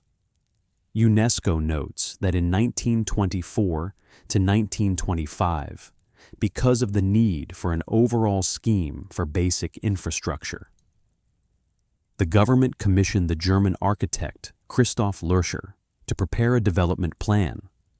That plan determined the direction of Ankara's expansion toward the south, descending from the old town. The detail may sound technical, but in truth it is full of image and meaning. It shows that Ankara did not develop by thickening around its citadel, not by curling more deeply into its own past, but by turning itself outward, stepping away from the old slope and facing a different space. The city began to turn its face toward the future, and then, according to UNESCO, from the 1920s onward, Ankara developed into an entirely new modern capital south of the old quarter, where the new parliament district, administrative quarter, and even the presidential mansion and governor's mansion would be placed. That description alone reveals how radical the transformation truly was. The state did not merely insert itself into the old city. The state created a space of its own. These new government buildings, new squares, and new stretches of road were not simply conveniences. They were the visible body of the new regime. Here, a republican state did not sleep beneath the roofs of the old empire. It raised new roofs for itself. If you walk through Ankara in imagination during this period, you will see the city living in two rhythms at once. One rhythm is the old rhythm of Ulus, citadel, market, Han, shrine, mosque, city walls, winding streets, and the traces of many centuries. The other is the new rhythm of modern planning, straighter roads, wider openings, more balanced facades of public offices, and the sense that space itself is being arranged to serve a new society.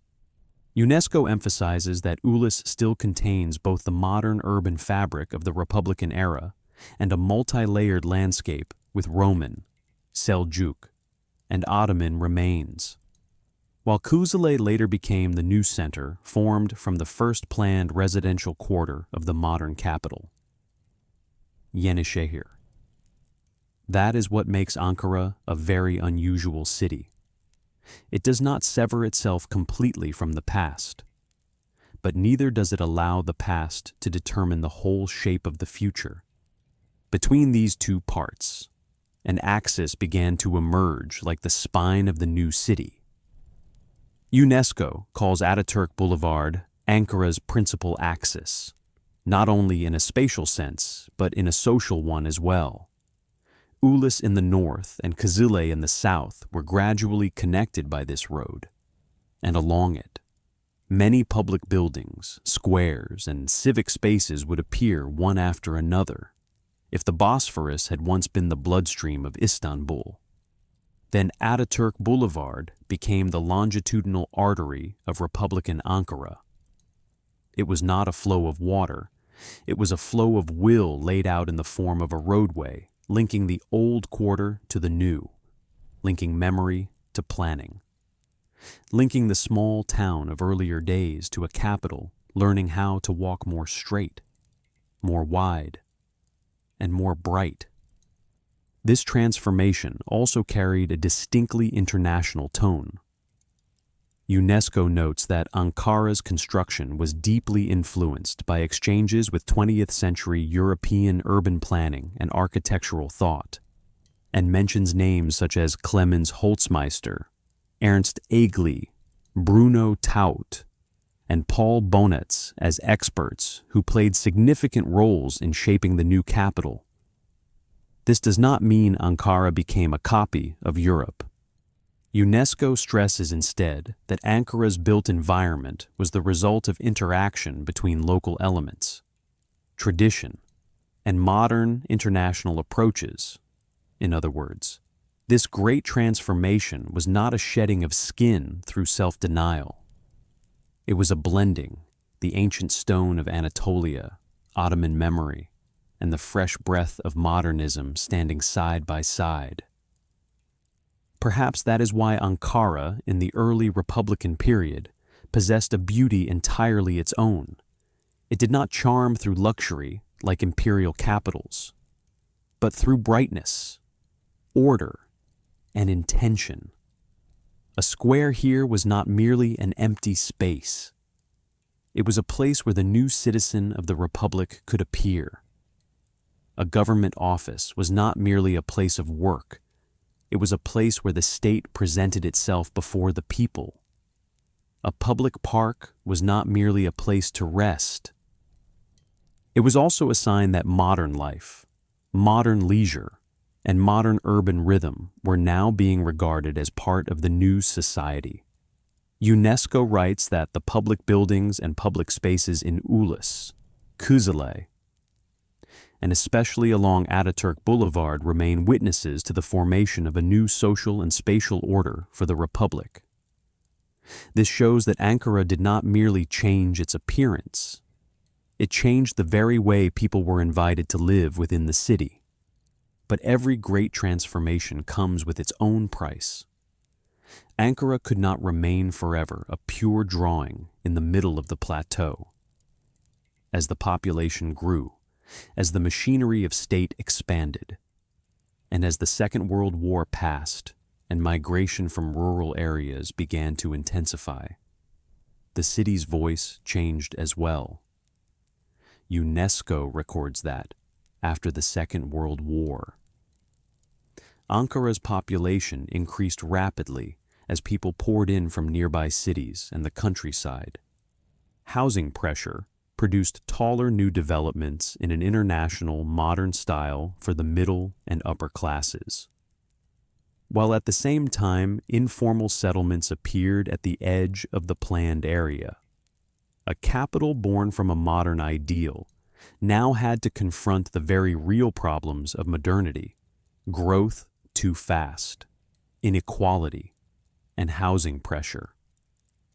That is why Ankara did not undergo only a single transformation. UNESCO notes that in 1954, a new planning competition was held, and the winning Uybaden Yücel plan sought to shape the city's growth around the existing settlements while preserving the central north-south axis.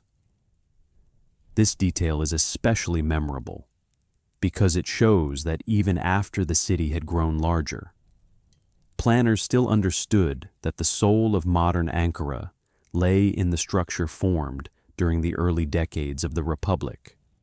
They might extend it, adjust it, widen it, but they could not entirely destroy that spine. Ataturk Boulevard, Ulus, Kızılay. The tension between the old quarter and the new, these had all become structural elements inseparable from Ankara's identity. Even so, growth also created two different worlds within the same city. UNESCO writes that Ankara gradually split into two social zones, with wealthier groups living more toward the south, while lower-income residents concentrated more heavily in the north. This is one of the deeply modern aspects of Ankara's story. The Republican ideal created an orderly capital, but the actual life of the 20th century always brought with it social differences. Zones of light and shadow that could never be completely flattened by a plan. For that reason, Ankara's great transformation is not a perfect story. It is not a miracle in which a town becomes a capital and everything remains proportionate forever. It is a process more alive and more beautiful in a truer way, full of ambition, achievement, tension, and the fissures that come with maturity. And yet, if one steps back a little, what stands out most is still the degree of success in that transformation.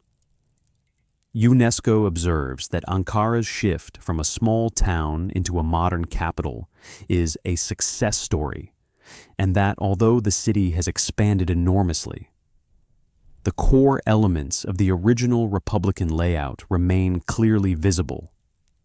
Most of the road network, squares, public buildings, and modern spirit of the early decades continue to survive and remain in use. That is not an easy thing to achieve. Many new capitals around the world look magnificent on paper and yet lose their founding soul very quickly. Ankara, by contrast, has preserved the traces of its founding moment.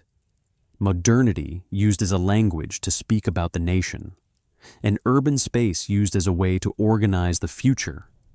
And so, when night falls over Ankara in this chapter, we no longer see it merely as a fortress on stone. We see it as a city at once old and new, where the roofs around the citadel still remain, but farther south stretch boulevards, squares, government offices, new neighborhoods, and the rhythm of an expanding capital. The wind of the plateau still passes through Ankara as it once did, but now it moves through different spaces, different forms, different symbols, in that same breath of wind. There may still linger the scent of the old stone of Ulus, but already there is also the airy feeling of the modern city. It is precisely in that layering that Ankara completes its great transformation, not erasing the past, not remaining trapped within the past, but using the past as a stone foundation upon which to raise a new form for the Republic. And perhaps that is what makes this chapter beautiful in such a deeply sleep documentary way. Not the beauty of a single dazzling event in one night, but the beauty of a city rewritten layer by layer, from a town of some 20,000 people around the citadel. Ankara gradually became a space where streets, buildings, and squares all told the same story of the new state. From Ulis to Kızılay, from the old walls to Ataturk Boulevard, from Lurcher's drawing to the later phases of planning. Ankara grew like a manuscript, revised again and again without ever losing its opening line.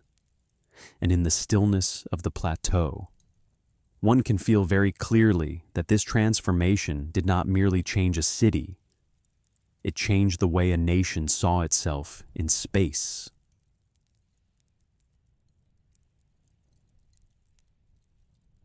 By this chapter, perhaps our question is no longer whether Ankara is more beautiful than Istanbul. The true question is this: what kind of center does a new country need in order to begin its life? For if one were to judge only by sight, Istanbul would still seem the more natural choice. It is the city of the straight, of domes and palaces, of empires layered one upon another, of a beauty too immense to be taken lightly. Even in official descriptions today, Istanbul is still called the commercial, historical, and cultural heartbeat of Turkey. And yet it is precisely here that the paradox of history begins to reveal itself. Sometimes a place that shone too brilliantly in the past is no longer the most fitting place from which to open the future. Istanbul carries within it a weight that no other city in Turkey could replace. It was once the capital of successive empires, a capital of capital cities, as the Turks themselves still speak of it. But for that very reason, Istanbul is not merely an urban center. It is memory turned into stone, turned into water, turned into ceremony, turned into habits of power. There, every harbor, every square, every palace, every wall recalls an old order, an old world, a way of ruling bound to the image of the Ottoman Empire across many centuries. And when a new republic wishes to define itself, it does not merely need a place in which to set its state institutions. It needs a place far enough from the shadow of the old order that it may speak in a voice of its own. What is noteworthy is that Ankara was not chosen merely because Istanbul was temporarily powerless, if it had been only an emergency solution of wartime.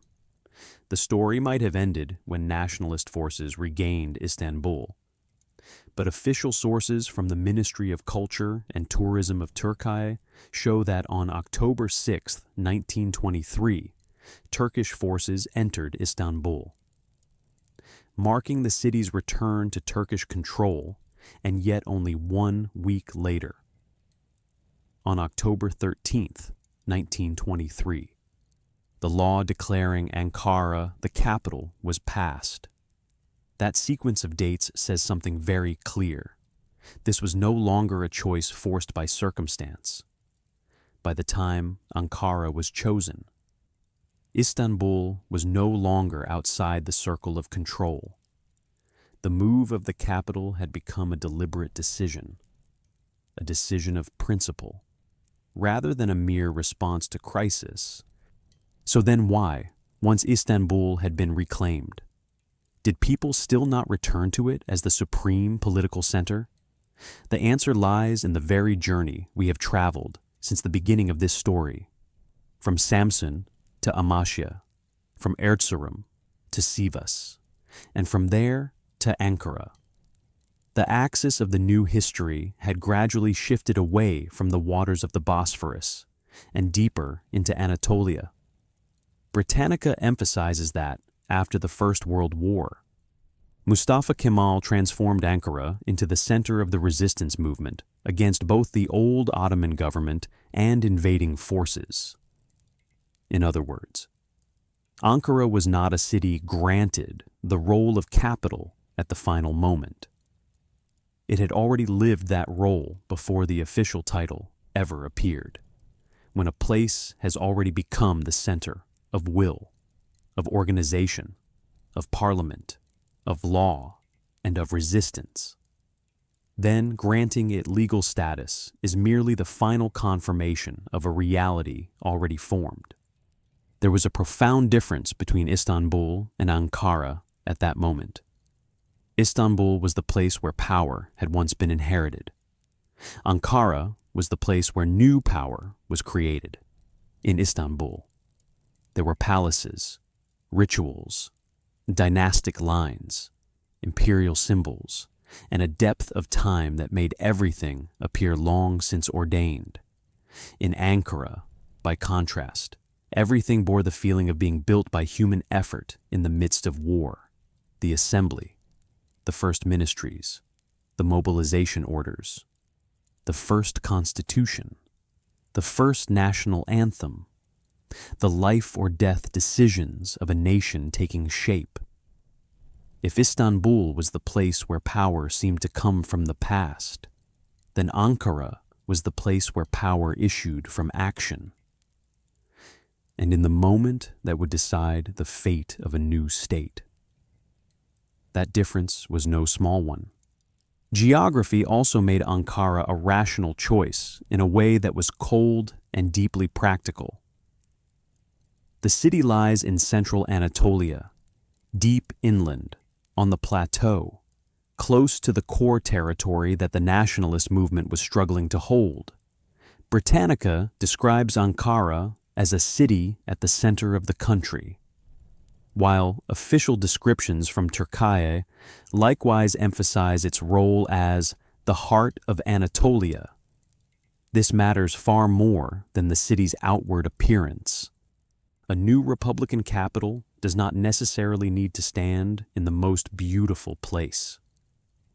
It needs to stand where it can connect the interior, govern the core of the nation, and avoid being too easily hemmed in by fleets off the coast or by the ever-watchful gaze of the old imperial world. Ankara, with its dry winds and its inland character, answered that need in a way that seemed almost natural. Yet geography alone is not enough. The deeper reason lies in symbolism. A young republic must do more than simply declare that it exists. It must show its people with their own eyes that it truly differs from the order that came before. On October 13th, 1923, the Assembly passed the law making Ankara the capital. On October 29th, 1923, the Assembly proclaimed Turkey a republic and elected Mustafa Kemal its first president. Those two dates lie so close together that they can scarcely be separated in meaning. Ankara was chosen before the republic was officially proclaimed because the new capital was not merely the place where the government would sit. It was the opening line of a declaration that this government would no longer live beneath the old roofs of empire. In that sense, Ankara was the choice of destiny not because it had been chosen by fate from the beginning, but because every road of history gradually pressed it into exactly that position. A city that had already been the center of resistance, where the Assembly had met since 1920, where the diplomacy of the national government had begun to take form, where life or death decisions were made in wartime, could scarcely return to being an ordinary provincial town after victory had arrived. To do so would have required the new state to separate itself from the very place where it had been born. That was almost impossible. Ankara had become the center of the struggle before it became the center of the state.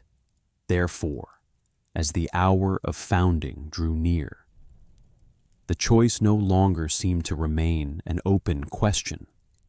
And it is also here that we understand something very delicate. Choosing Ankara did not mean abandoning Istanbul. Official descriptions of Turkey today still remind us that Istanbul continues to be the commercial, historical, and cultural heartbeat of the country. In other words, Istanbul was not erased from the mental map of the nation. It simply ceased to be the single head of political power. The city remained too great, too beautiful, too full of memory ever to be pushed aside entirely. But the Republican state gave it a different place, not the throne of new sovereignty, but the vast treasury of memory, the commercial and cultural heart of a country stepping into another age. From that point onward, Ankara and Istanbul were no longer rivals. They became the two poles of a single national story. If we look closely, we can see that this division of roles was almost perfect in the logic of history. Istanbul retained the grandeur of empire, the richness of commerce, the international rhythm, the beauty that was at once Asian and European, and the full magnetism of a city long accustomed to living as the center of the world. Ankara, by contrast, retained severity, inwardness, the dry hardness of the Plateau, the memory of the first assembly, of resistance, of the early republican institutions. One was the city of water and memory. The other was the city of earth and will. One was a world long formed through the centuries. The other was a world being rewritten through law, boulevards, and new symbols. And in certain rare moments of history, it is precisely such a contrast that produces a perfect balance. Perhaps that is why the decision to choose Ankara always seems to carry a weight greater than mere administrative procedure. It feels like the turning of an entire historical current for the Ottoman Empire. To look toward the sea was natural. For the new Republic of Turkey, to turn inward toward Anatolia became more natural still. For the old empire, a capital on the Bosphorus was the ideal symbol. For the new nation, a center on the plateau better suited the political imagination of the age. This was not merely a matter of moving ministries or raising a flag in another place. It was a matter of choosing where the soul of the state would stand, among the domes that had watched over the reigns of sultans, or in the inland region where the assembly had learned to speak in the name of the people. Ankara was chosen because by the end of 1923, it had answered that question more clearly than any other place. And there is one more detail worth remembering. When the Ottoman Empire reached its end in 1922 and the Republic was proclaimed on October 29, 1923, that transformation required more than law. It required a new landscape of power. A new state could not live forever within old settings and still expect the people to feel that it was truly new. Ankara provided precisely that landscape. It was not too crowded with old ceremonials. It was not too cramped with imperial memories that could not be dismantled. It had space to build anew, land to plan, symbols to create, and most importantly, legitimacy that came from the very struggle for independence itself. For that reason, the choice of destiny in this chapter is not vague at all. It is the moment when history, geography, symbolism, and the experience of war all meet in a single city. If we pause at the threshold of October 1923 and look at both cities in imagination, we will see a very striking scene. Istanbul had just been freed from the period of foreign control and still glowed with all the familiar splendor that had always belonged to it. Ankara, by contrast, was drier, less radiant, yet carried within it the hotter pulse of the future. And through the law of October 13th, the assembly spoke aloud what history had been quietly preparing for many years. The center of the new state would no longer stand upon the waters of the Bosphorus, but upon the Anatolian plateau. It was a short statement, yet it carried the weight of many centuries from that moment onward. Ankara was no longer merely the place where resistance had once taken shelter. It became the place where the fate of the Republic itself chose to remain. And so this chapter closes not in surprise, but in clarity. After all that has come before, Istanbul in glory, Istanbul burdened by the past, the road eastward, Ankara of stone, Ankara of fire, the final choice no longer seems like an unexpected turn. It resembles a river that, after many bends, at last reaches the basin that was meant for it. Ankara was chosen not to deny Istanbul, but to give the new Turkey a center suited to its own origins, not the center of a lost empire, but the center of a nation that had just reclaimed itself. And that is precisely why, in the whole of this story, Ankara is not merely a political choice, it is the choice that history, after so many spirals and turns, had been quietly preparing for a very long time.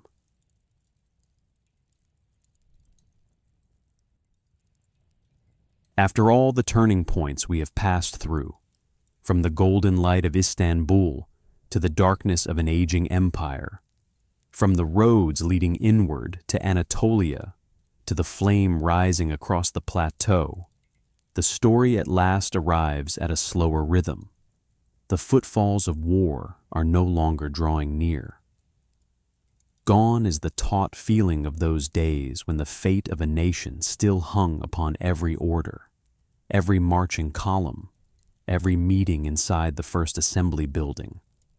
This final chapter is no longer a chapter of struggle. It is a chapter of settling into stillness. For once, Ankara had been chosen as the capital in 1923 and gradually shaped into a modern republican capital throughout the 20th century.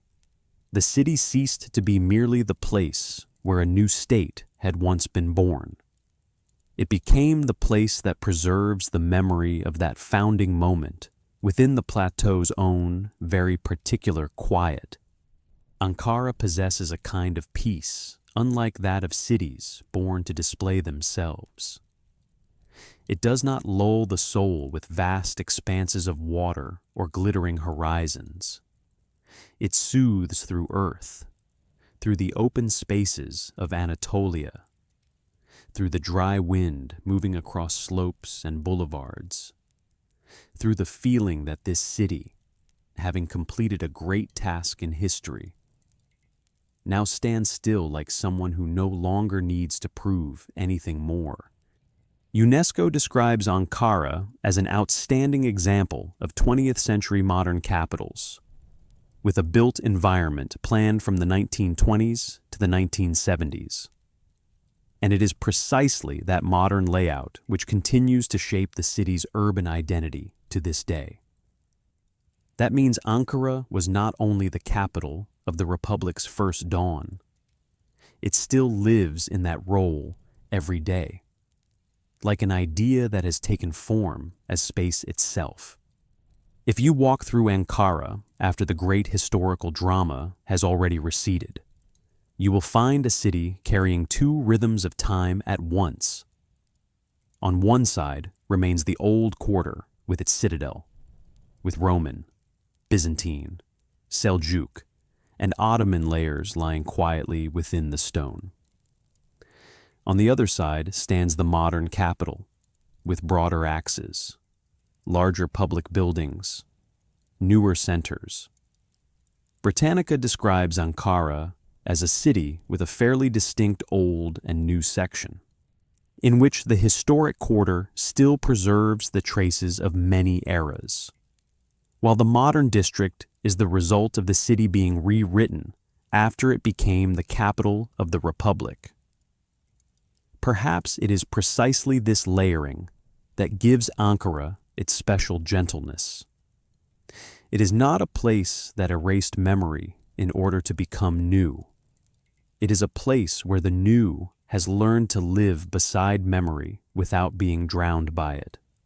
And so, when night falls over Ankara, one sees not only a capital at rest, one sees a structure of memory entering silence. The squares, the avenues, the administrative buildings, and the neighborhoods of the Republican era do not merely serve the needs of everyday life. They also speak, very softly, of a time when an entire country wished to fashion a different face for itself. UNESCO emphasizes that the public buildings and public spaces of Ankara stand as witnesses to the making of a new society and a new space for the Republic. In other words, even when no commemorative ceremony is taking place, the city itself is still remembering, and in Ankara, remembrance is never loud. It passes through stone, through trees, through streets, through late light in the windows, and through the steady administrative rhythm of a capital that has fully grown into itself. Among all the places that hold such memory, perhaps none is as quiet and as deep as Anıtkabir. The official site of the Ministry of Culture and Tourism of Turkey states that construction began on November 9th, 1944, and was completed after 9 years, in 4 stages. Another official Ankara source notes that Anıtkabir covers approximately 750,000 square meters and consists of 2 main parts, Peace Park and the Monument Block. Those few details alone already suggest so much. After the Republic had been founded, after Ankara had been rebuilt as the capital, the new Turkish state at last created here a place where the memory of its founder would not merely be laid to rest, but would also be surrounded by space, trees, order, and solemnity. Anıtkabir, therefore, is not merely a mausoleum. It is a way for an entire nation to place its hand upon the story of its own beginning. And if you imagine walking into Anıtkabir in the late afternoon, you will immediately feel the city's tone change. This is no longer the Ankara of urgent meetings, wartime directives, or planning drawings spread across a table. This is the Ankara of stillness. Peace Park surrounds the monument like a deep, steady breath, while the monument block draws human footsteps into a space where sound itself seems to lower its voice. From the way the structure is placed upon the height to the way the visual axes are organized, everything here conveys the feeling of a state that wishes its founding memory to be preserved with dignity, but without display. And in that way, Ankara once again reveals its true character, still stone, still order, still inward and inland. But now stone has learned how to keep memory, order has learned how to keep gratitude, and the inland heart has become the center of a more complete national story. The most beautiful thing is that Anıtkabir does not stand apart from Ankara, like a commemorative island outside of life. It lies within the very city that grew together with the Republic, and that creates a connection both gentle and immensely powerful. The The capital is not only the place that governs the present, but also the place that holds the founding past. Many capitals around the world possess great monuments, but in Ankara, that symbol carries a special meaning, because the place in which it stands is also the place where the Turkish Grand National Assembly once directed the War of Independence, and where the Republic afterward shaped its own spatial form.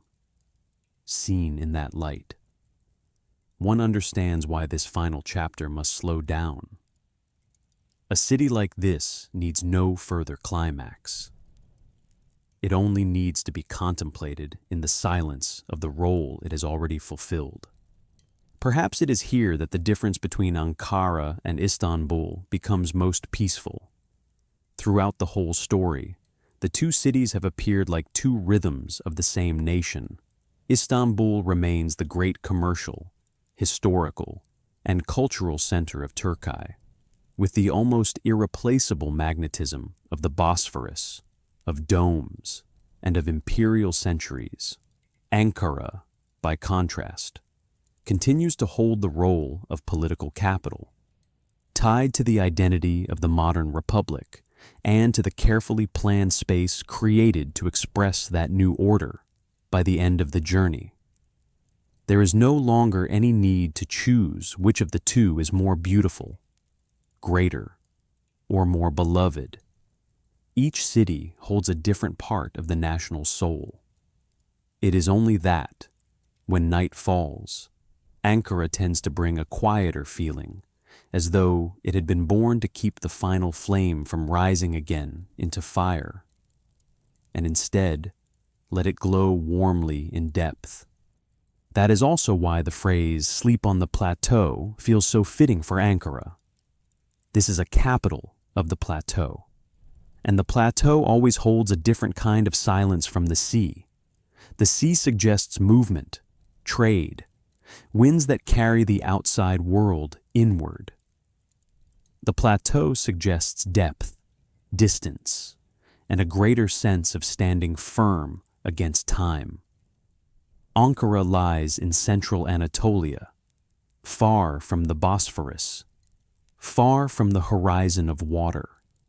And yet precisely for that reason, it possesses a sleep all its own, a sleep that is not lonely, but steady, not radiant, but enduring, not dreamlike, but trustworthy, and for a state that once had to build itself in the midst of war.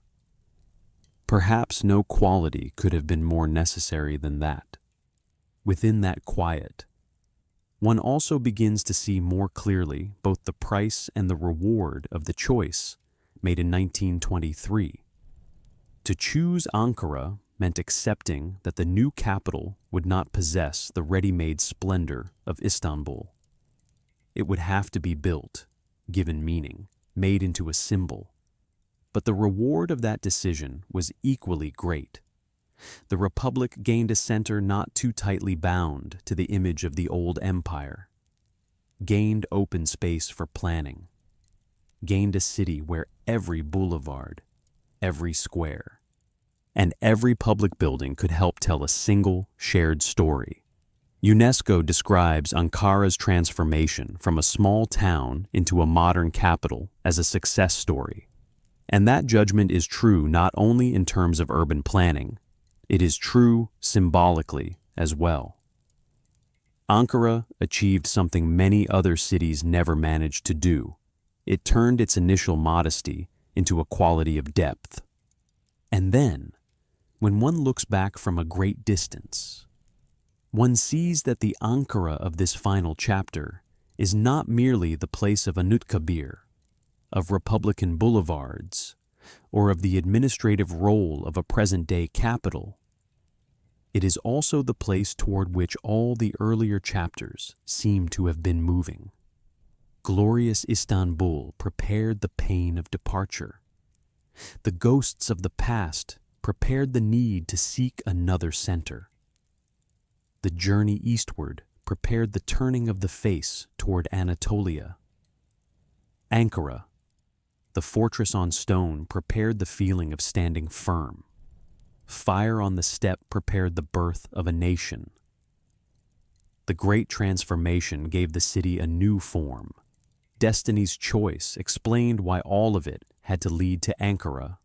And now, in the final chapter, all those currents at last have grown quiet. They have not disappeared. They simply lie still within the capital's heart. If you stand on a high point above Ankara at the end of the day, perhaps what remains with you is not awe, but balance. In the distance lies the mature, modern city. In another direction lies the old quarter with its layered worlds of earlier life. And somewhere within that space is Anıt Kabir, where the memory of the founder of the Republic is placed within the order of stone and trees.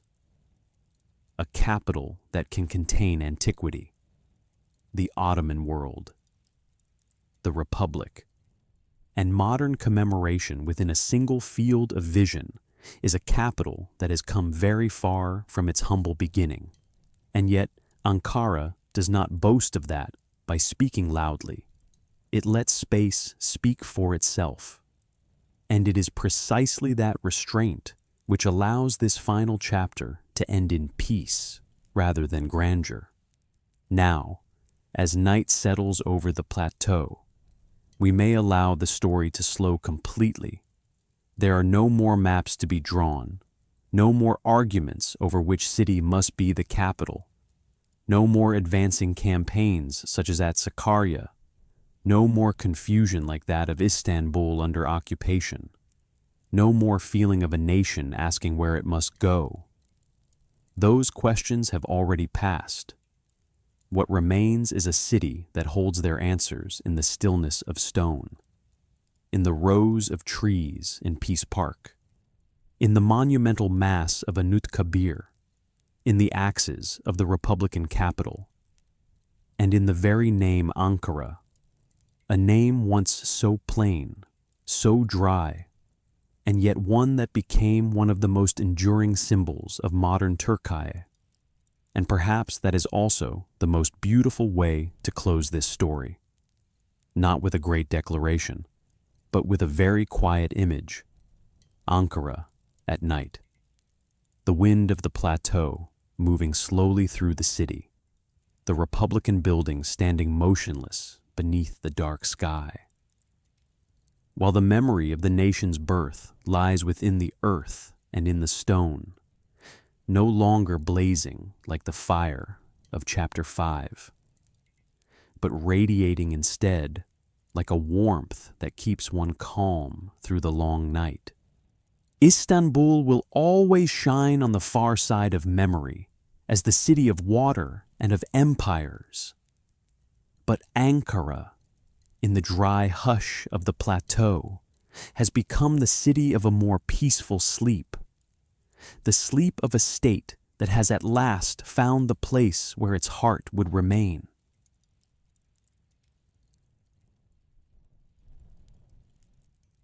And now, as our journey through the strait, through the shadows of old palaces, through the dry and windswept plateau, and through the broad avenues of a new capital also begins to slowly fade behind us. Perhaps you have already felt that the story of Ankara and Istanbul was never merely the story of two cities. Tonight, we stood in the splendor of Istanbul, where the past once shone like a crown upon the water. We passed through the silent fractures of an old empire, leaving behind familiar harbors to travel deep into Anatolia, where Ankara appeared like a quiet mass of stone upon the steppe, dry, elevated, and enduring. And then, from that very place which at first seemed austere, we saw a new nation kindle its first flame, growing through parliament, through war, through planning, through the will to begin again in another form. And perhaps that is what lingers longest after this story. Not simply the fact that one capital was replaced by another, but the feeling of a people who chose to place their future in a place less dazzling, yet more steadfast. Istanbul is still there, beautiful as memory. Ankara is still there as well, quiet as a promise that has been faithfully kept. If you are still awake with me this far into the night, leave behind a small greeting, or tell me where you would like us to go next. Another capital, a lost empire, an ancient city, or some historical story that still echoes very softly in the memory of the world. And if you love historical stories told slowly, deeply, and gently like this, do not forget to follow the fan page so you can join me on the night journeys still to come. And now, let the winds on the plateau grow still. Let the far waters of the Bosphorus sink into silence. And may you have a night that is deep, soft, and full of peace.